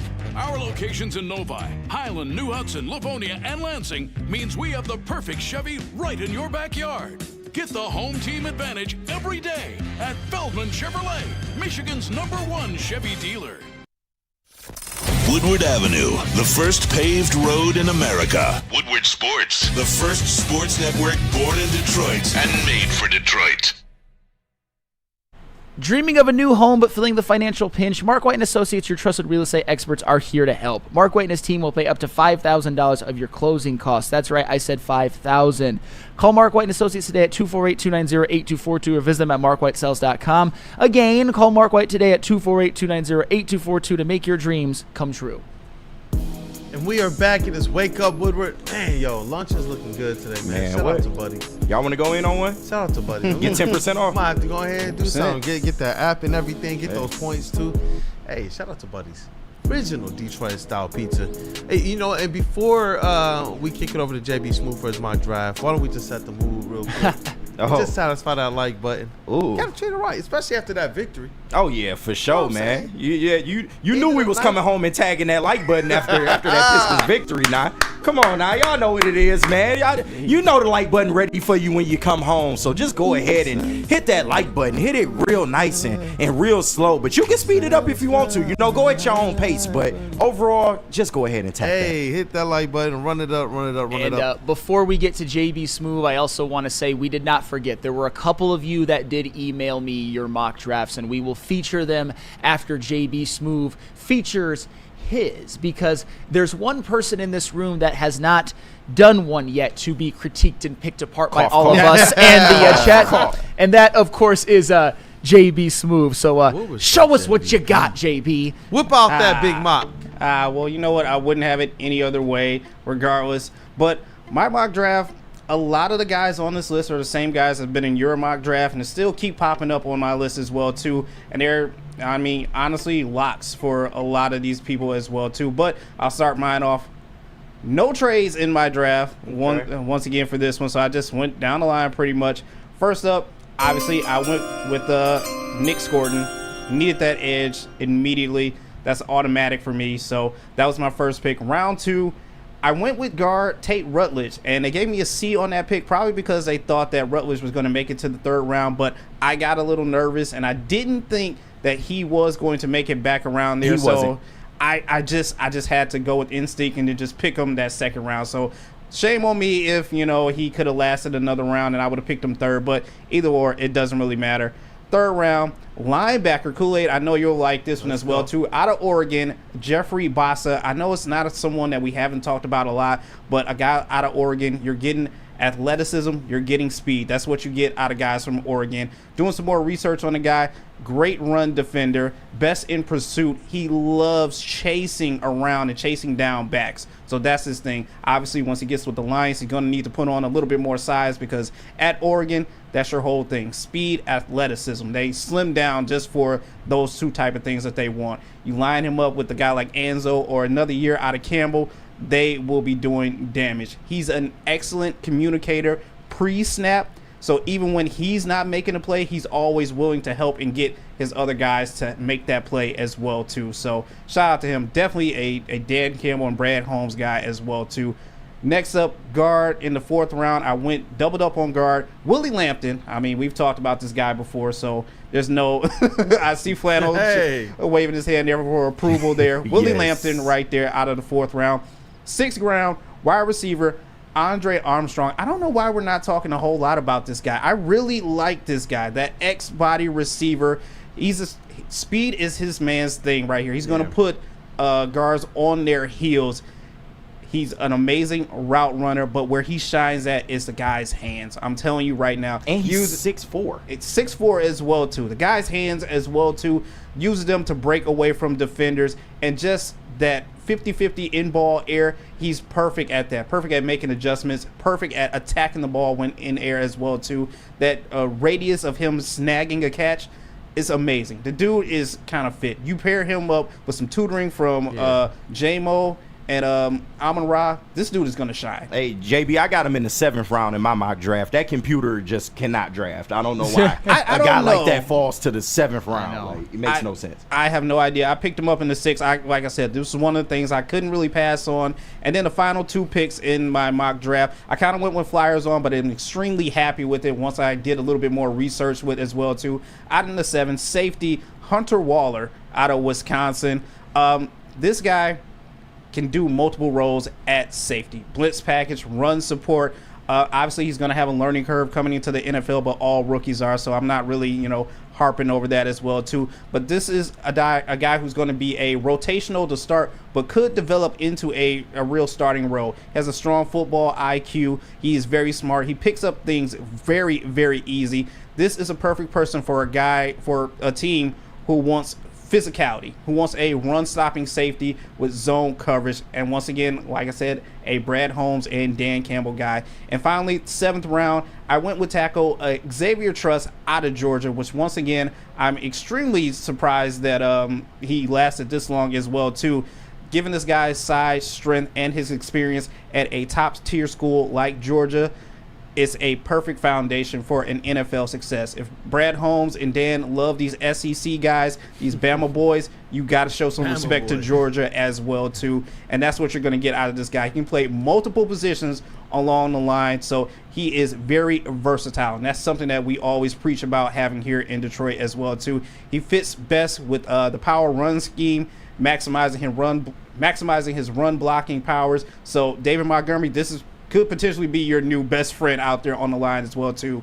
In proper development, this dude will shine. So this is my mock draft. Hey, shout out Brad to Holmes, Smoove. Dan Campbell. Take a little bit of note, and hopefully you take a look at these guys. Guys, what do you think? You tried to shore up those trenches, man, on both sides of the ball. You even threw in, you sprinkled in a little bit of the linebacker love, man, in there. And you really can't go wrong if you're talking about make sure that you walk away with some type of impactful help in the trenches, both defensively and on the offensive side. And then obviously you take the Flyers at the back end of the draft. Yeah. And it's cool, though, because it seems like Willie Lampkin is going to be this draft season's Lad McConkey. Shout out to Matthew Broder, but Willie Lampkin, it feels like he's going to be one of those guys. Slow down a little bit. I mean, I'm the Willie Lampkin. I'm president of the Willie Lampkin fan club. Bit. But I get in terms of our show favorite, just that okay. to pop up Fair enough. over and over and over again because of the value that you can get. You see here, JB. I think in our mock drafts we might have gotten him at third in the third round. I'm a Willie Lampkin fanboy, and even I almost had a heart attack on there. But I get what you're. Just our show favorite. All right, fair enough. I do have a question. What's up? So you didn't double up on edge, but you did double up at the guard position. Yeah. Do you think that the offensive line and that guard spot is more of a dire need than the defensive line? No, I mean, I was looking at a couple of the edge spots that you had. I think I need to do a lot more research on later round picks to see who could potentially be a better edge fit. But when I first initially looked at the list, I was like, I don't like any of these guys off the top of my head. So I went with, obviously, BPA of who was better in that position right there. And honestly, I was looking at wide receiver a little bit early. Isaiah Bond was available, but I don't know his situation that he's going through right now with his arrest record and everything. And the final pick, I was honestly looking at quarterback as well, too. But no one was left on the board that was appealing besides taking a shot on a DJ Uiagalelei, which I really didn't want to do. Yeah. Oh, I think that's smart. Yeah, just a little bit. That's a wasted pick if you've ever seen one. But you improved the hell out of the offensive line. I was going to say tackle too. I was going to say, JB, I wanted to ask one more question about the guard position. Yeah. To me, what this draft tells me is that you don't believe in Graham Glasgow. Is that that fair? No. I think that's fair. And for real, I don't necessarily want to trust him being the starter this year either. Is that how you feel? Did that play any factor in doubling up on guard? I mean, no disrespect to Graham Glasgow. Sure. He's a good dude. He's going to serve his part on this team as well, too. Is the injuries, can he stay available and healthy this whole entire season? And I just want, as we all say, depth, a little bit more help on his O-line as well too, just to help out, to ease the pressure off him if he's not having that great of a season. So that's just my idea of it. No disrespect to the man. Well, because to me, when I look at the guard position, I look at a guy like Tate Ratledge, who has more of the size and the athleticism that makes him go at 60 instead of in the fourth round. And I get that. And Tate Ratledge was an All-American as well. But to me, you've got a good mix of the guy with the size and the athleticism. But to me, even though Tate Ratledge was an All-American, I will go to my grave. I know I'm being a little dramatic. I will go to my grave saying that Willie Lampkin was the best guard in the country this past year. But he lacks, he's 5'11", 290. Which would make him the most beloved player on the Lions if he's good. But at the same time, you've got a good mix. I think one of them at worst is going to work. And one of them, and I actually see Tate Ratledge as somebody who will continue to climb. It wouldn't shock me at all if by the time the draft rolls around that he's not available at 60, which is why at 60, my first choice would probably be someone more like a Josiah Stewart. But if Tate Ratledge is there, if you want to, it also depends on what they do in the first round. But Tate Ratledge, I like. And the funny thing, too, is one more thing I want to comment on this draft. Nick Scorton, he's somebody that the heavyweights really, really do not like. And I value I value their opinion because they dive really deep into this draft stuff. But to me, I like Nick Scorton better than Shamar Stewart. I understand what Shamar Stewart does in the run game, but Nick Scorton, to me, just has a much higher pass rushing upside, had a much higher win rate, had almost 5 times the sacks because Shamar Stewart only had 1 and a half. Nick Scorton was the one that played at Purdue previously, yes, right? And they always say his Purdue tape, he was actually getting after the quarterback a lot more than he did at Texas A&M. They said it was more of a scheme thing at Texas A&M in terms of how they play their edges. So I don't understand how you can treat Scorton as Voldemort, but you know, Shamar Stewart. See,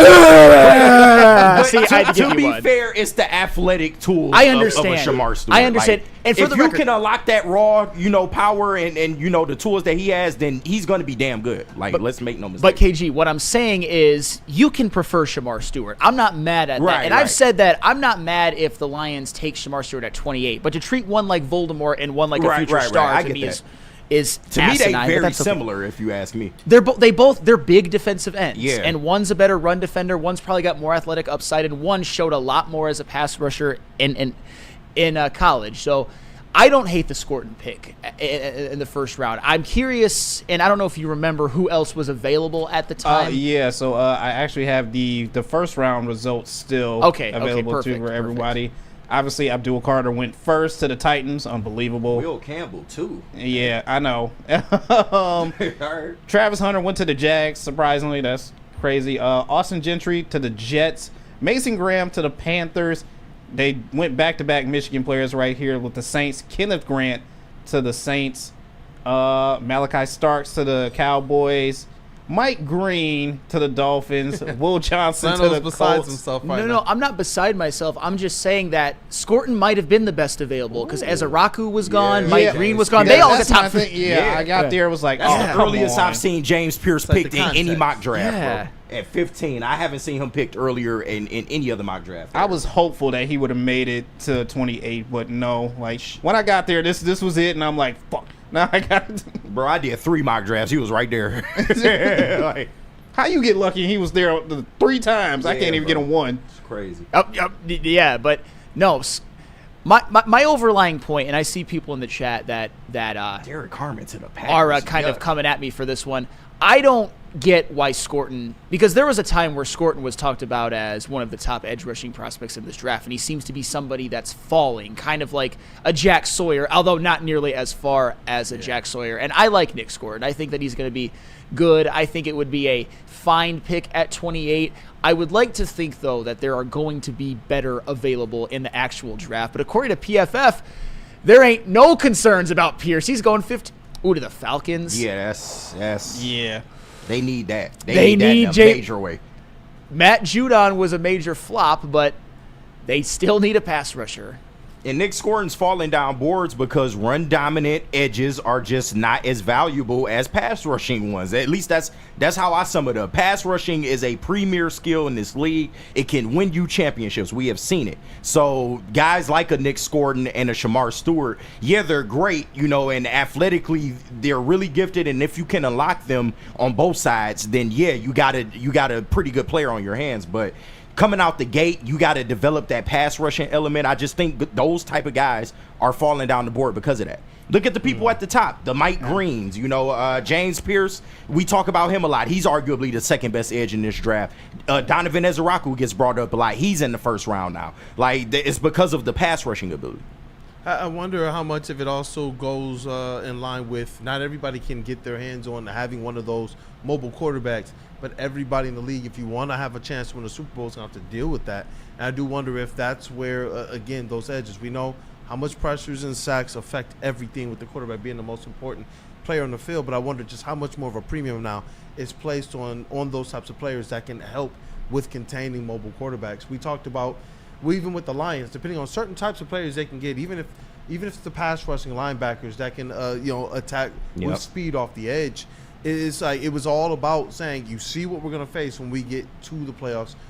Our road right now is going to it could every single year for the next 3 years have Jalen Hurts and Jaden Daniels sitting there every single time, and that's why I do wonder if with this era of where football is, if it puts even that much more of a premium on those types of players. And you know what else? You know what else I really don't like in this? Colston Loveland to the Commanders.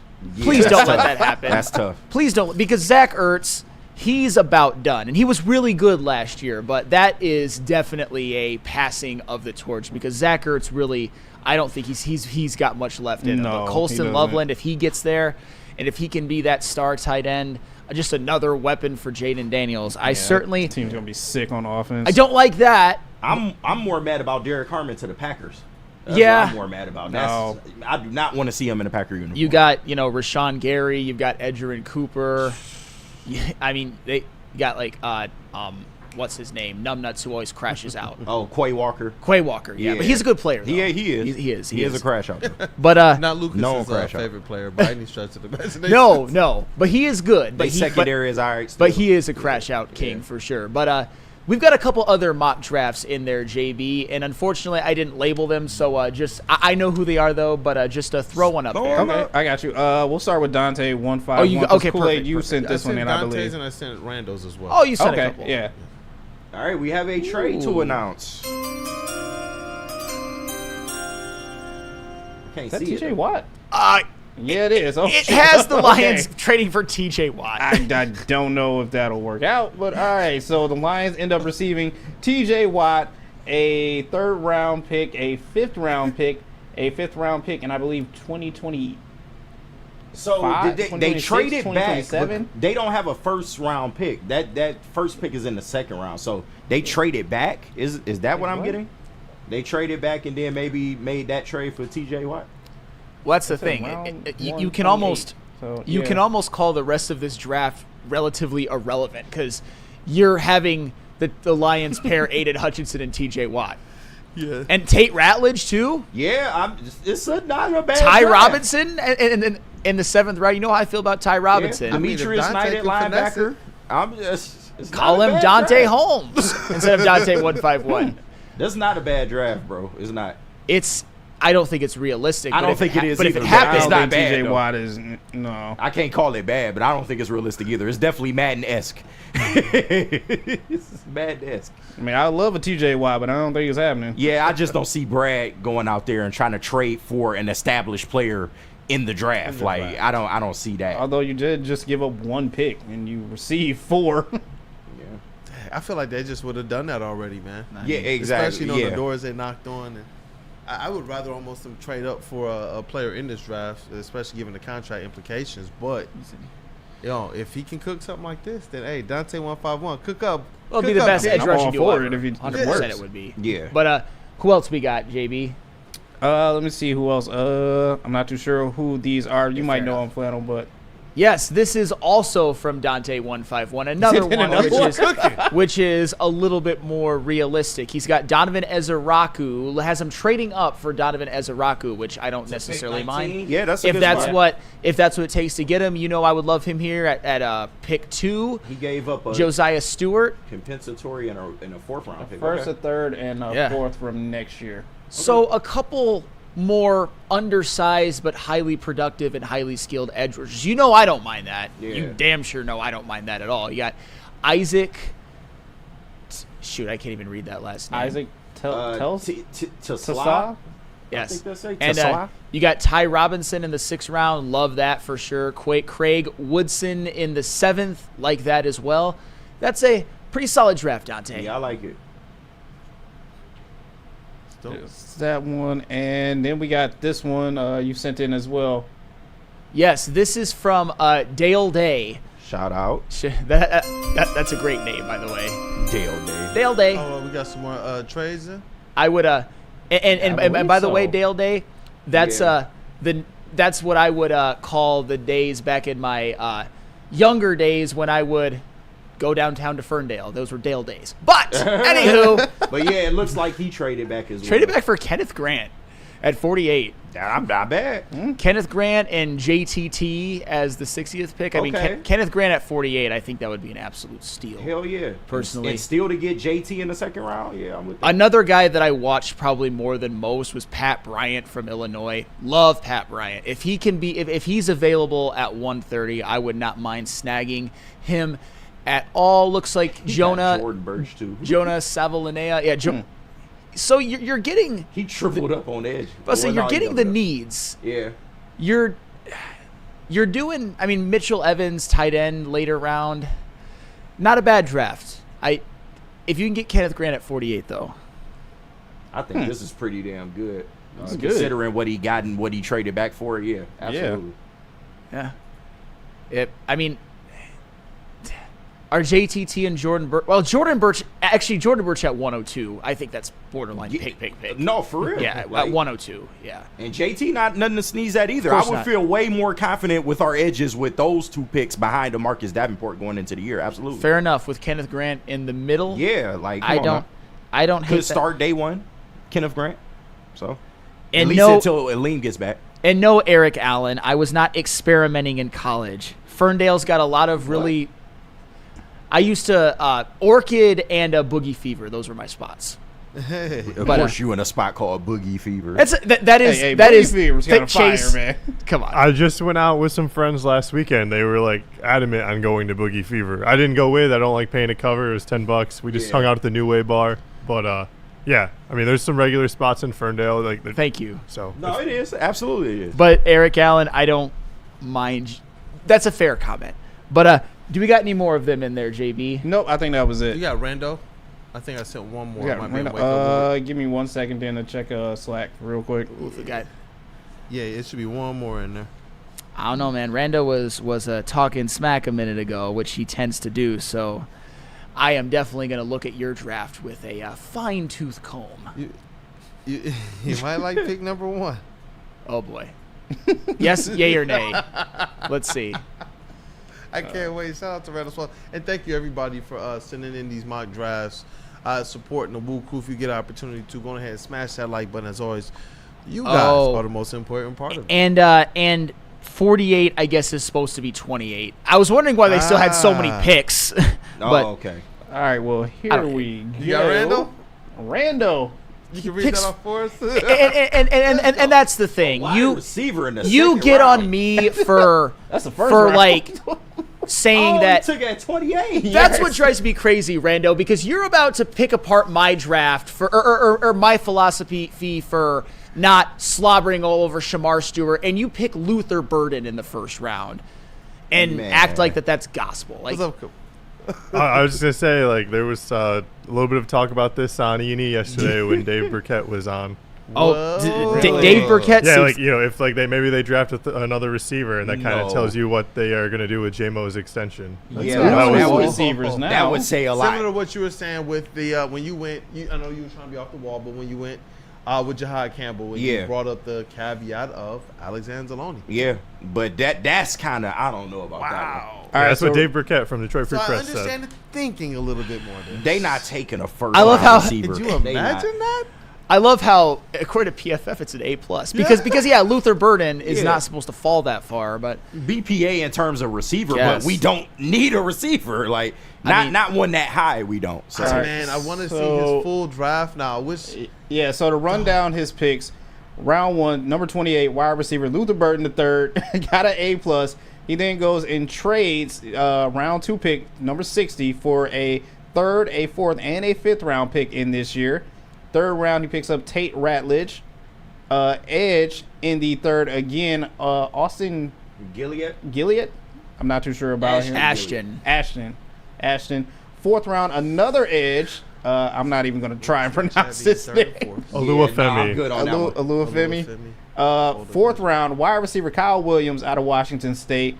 5th round, linebacker Kobe King, which I like that pick actually. He does another trade to the Giants. 5th round pick 140 and receives another 5th round pick and a 6th round pick for next year. 6th round picks up QB Tyler Shaw from Louisville. But yeah, I do not know about him. Round 7 tight end Luke Lachey from Iowa, and Luke your Lackey. favorite Lackey, and defensive end flannel, your favorite Ty Robinson to round out round 7. And we got Sean Beligian's favorite before me as well. So a couple of potential good value picks in the 7th round. Right. What's his draft graded? Draft grade's an A. But that's because it's BPA based. Yes. Like, It's a lot BPA of those based, picks are yeah. BPA based. Man, I don't know if the It's chat is interesting. feeling the draft. Yeah, I don't. We love It's an Randall. I don't interesting know if they draft. love the draft. The I just mock don't draft. think this draft is for what the Lions need. But it's not. I mean, we'll see if Dave Burkett says something about. I mean, I'm not saying that. We still 2 years out from JMO though. I understand. I understand. I get it. I mean, I can see it. But I just really don't believe. screens, I really don't believe he would take a wide receiver But, in this spot. I don't. The You know what? interviewing players, meeting players. You got telling the beat reporters one thing, meeting with players on the other side of the trenches. I just think that Brad Holmes right now is throwing a lot of different smoke screens out there. We'll see. But are we ready to do what's trending? I know we got some friends to say hello to first, but That's right. We got to hear from Jars and Caesar, so I'll take care of both of those right now, actually. So, all right, Woodward sports fans, whether you're hitting the game or just simply chilling at home, Jars Cannabis has you covered. Jars is home to Michigan's largest line of recreational cannabis products, 27 locations across the state, 9 alone in Metro Detroit. But don't fear, because if you live in Grand Rapids, Madison Heights, or Milan, Michigan, stores are popping up your way very, very soon. And if you don't have time to check them out in store, always look online at all the products they had at jarscannabis.com, because you know what? I know you want to get high. But sometimes you might need to get high after you lose one of those bets, which you got to head over to Caesar Sportsbook, use code word Woodward1000, deposit up to $1,000. But all you have to do is place a minimum of a $20 bet, and if it doesn't hit, you know what? That bet goes right back into your account. And then you can spark up with Jars as well too. And while you're at it, Woodward Sports favorite sportsbook, Caesar Sportsbook, scan that QR code, use code word Woodward1000, and make some money tonight.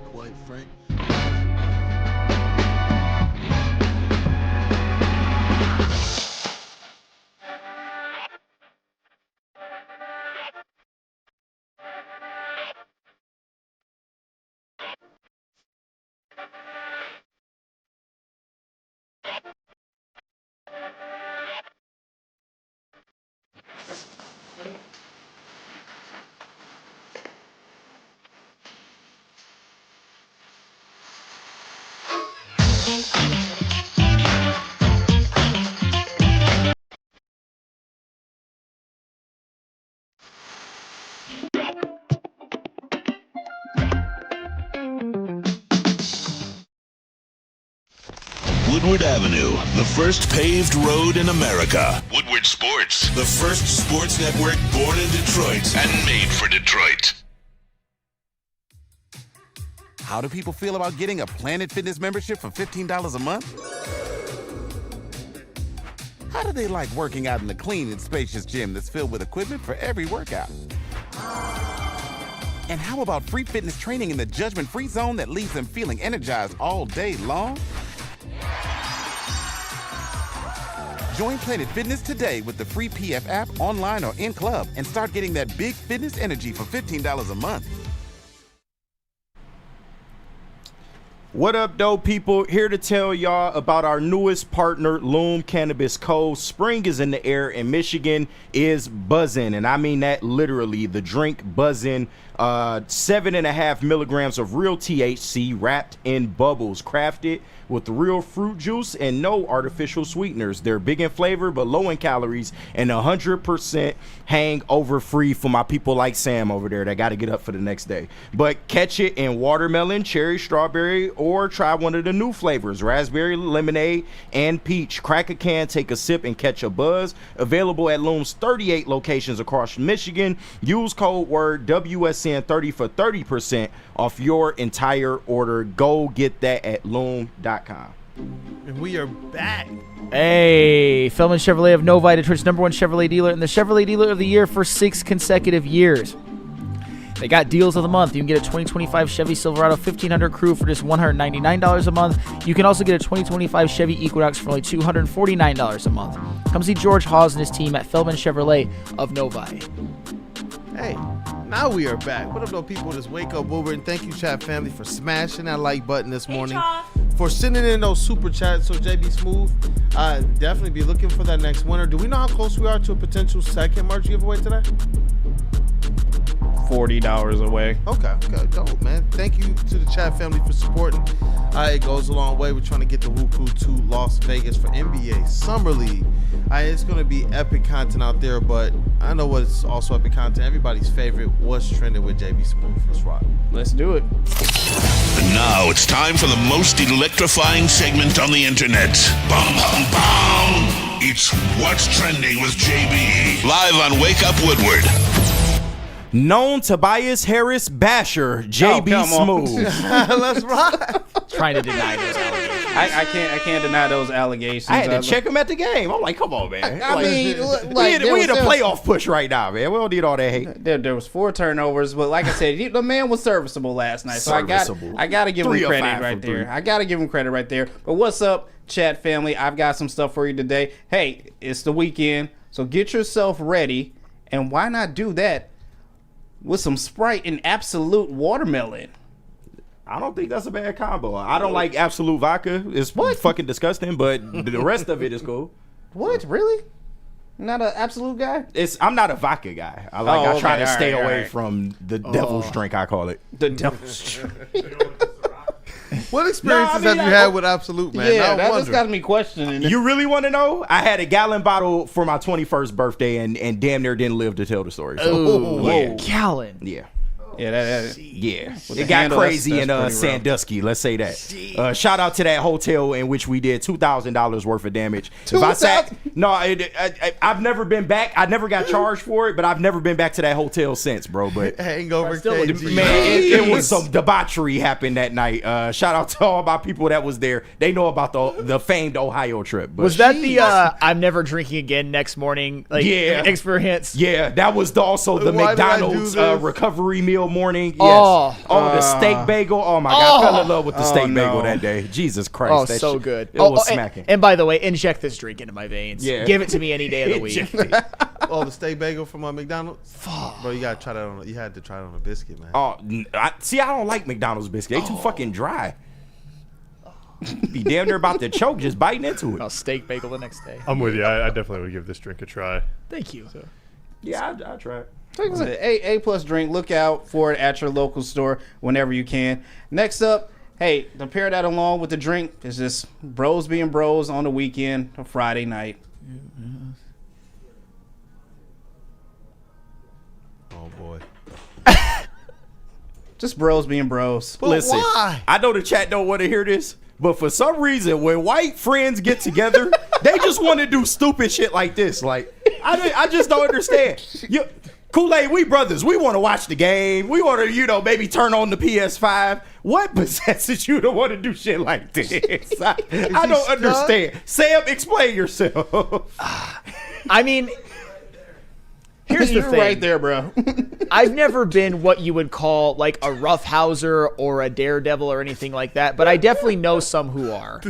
It's like when they get the drinks in them, bro, it's just like, it's fun. This is KG at the hotel. hey, bro, you want to hop through a stool? KG? Like, what?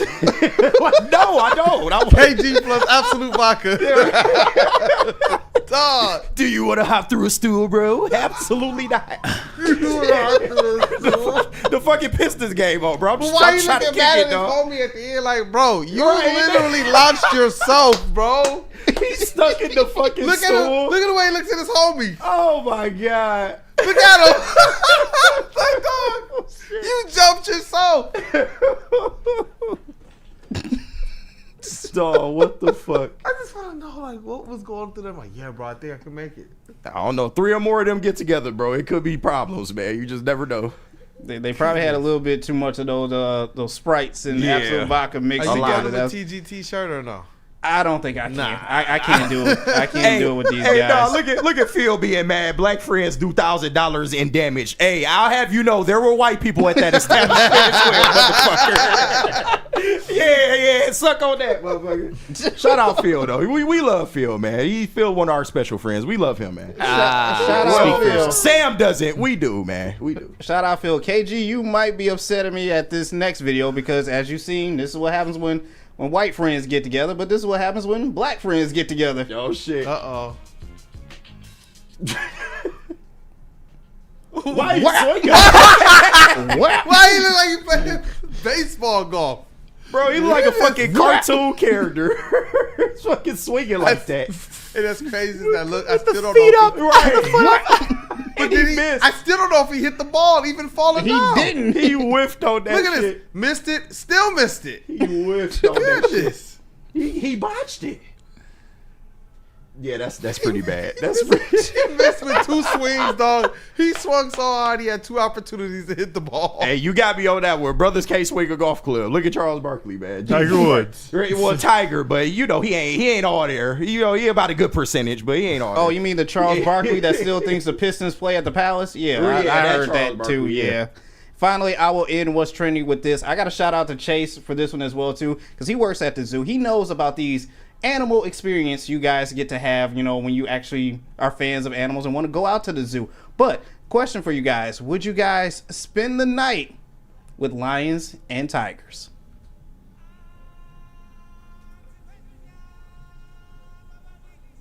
If they outside. Yeah, I would definitely if they're outside. If they are outside. They're outside. I don't know how long they will stay outside, but They ain't breaking the windows, I don't think. It'd be just my luck. They actually leave a door unlocked and you wake up with like a tiger sitting there looking at you. Right. Yeah, that's not cool. Oh, no. Some hangover shit. Like, what happened last night? Nah, that would be dope though, man. That would be really dope. To Remind me of spend the Detroit night with Zoo. some tigers. I'd do it. JB like, hell no. I ain't doing that. I'm They sorry, I have ain't doing Green that. Fest going on this weekend at the Detroit Zoo. Big like recycling events, like Earth Day celebration kind of deal. So if you like to reduce, reuse, recycle, Let one of these tigers end up inside the living room. I'm out. Yep. Not doing it. Not doing it. I always tip my cap to those types of initiatives too, Chase. Man, my pops, when he was moving from like the automotive side of the supplier game to like doing PR and such, the first thing he was an environmentalist specialist for his company, and he would go in and do a lot of that type of stuff too, man. A lot of recycling and all that. So, Do we have any more friends to say hello to, JB? No, but if we wanted to say what up to Feldman once again, we could if we wanted to. Sure. Feldman Chevrolet of Novi, Detroit's #1 Chevrolet dealer and the Chevrolet Dealer of the Year for 6 consecutive years. They got deals of the month. You get a 2025 Chevy Silverado 1500 crew cab for just $199 a month. You can also get a 2025 Chevy Equinox for only $249 a month. Come see George Hawes and his team at Feldman Chevrolet of Novi.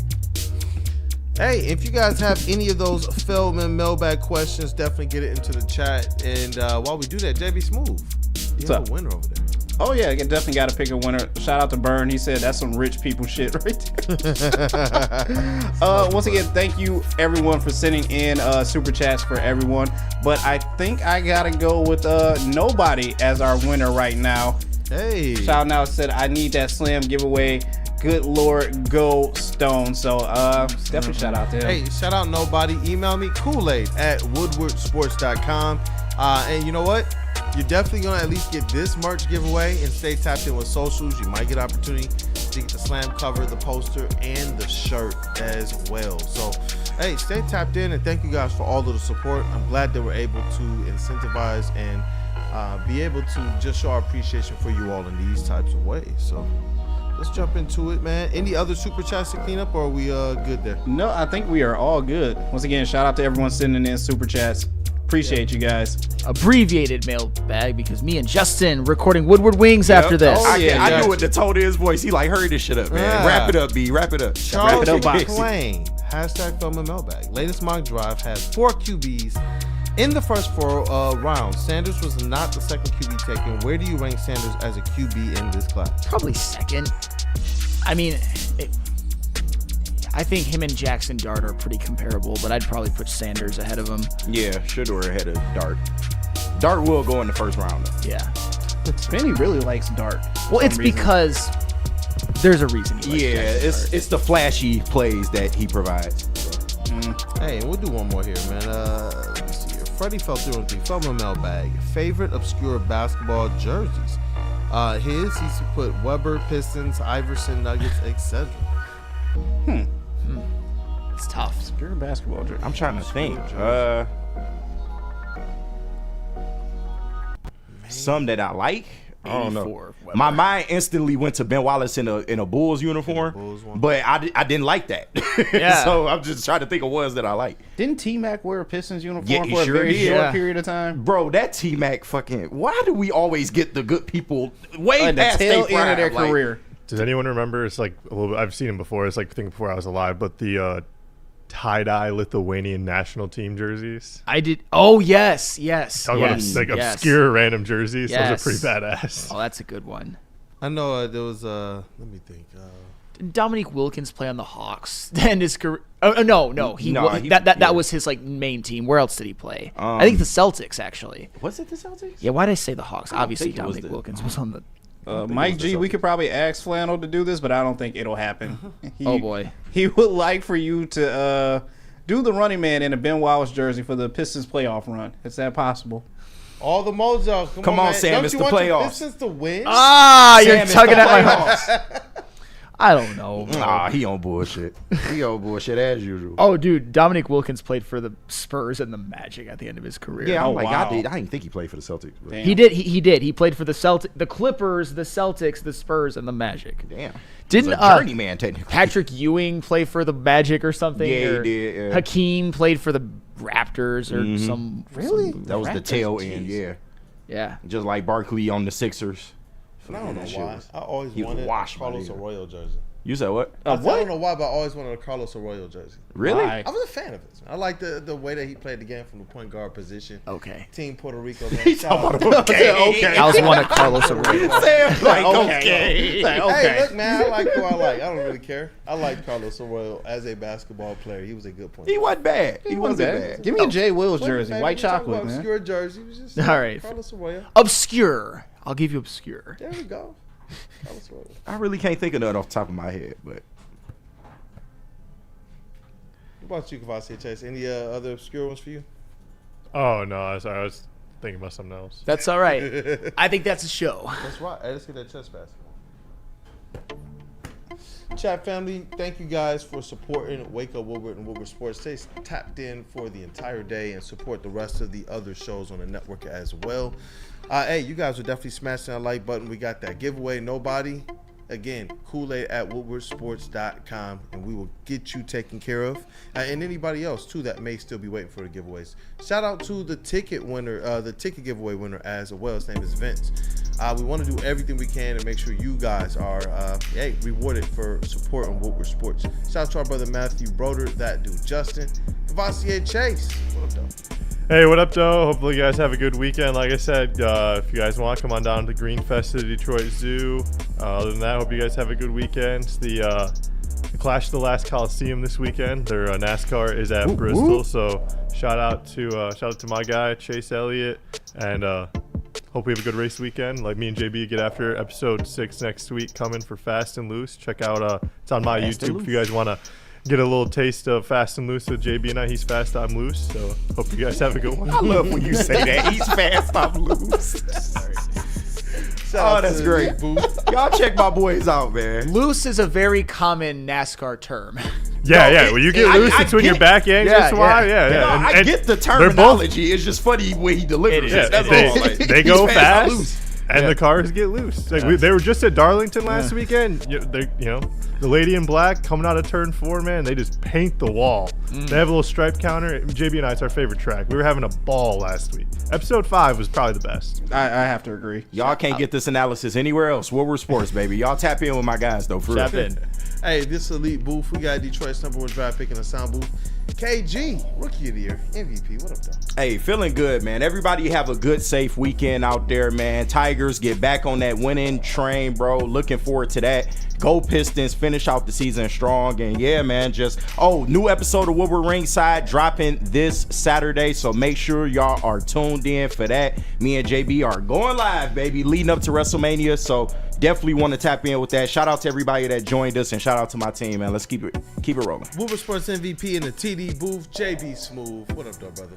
Hey, everyone. Thank you for tapping in with us this week. Have a very safe weekend. Enjoy yourself. As KG said, we will be going live tomorrow, so stay on the lookout for that. Going to give a very long, in-depth look at WrestleMania, AEW Dynasty, and just all the things that's going on this week with Woodward Ringside. So be on the lookout for that. Also, Fast and Loose, another episode will be dropping next week. But if you haven't, go check out the previous episode. Me and Chase, we get down, man. We love our cars.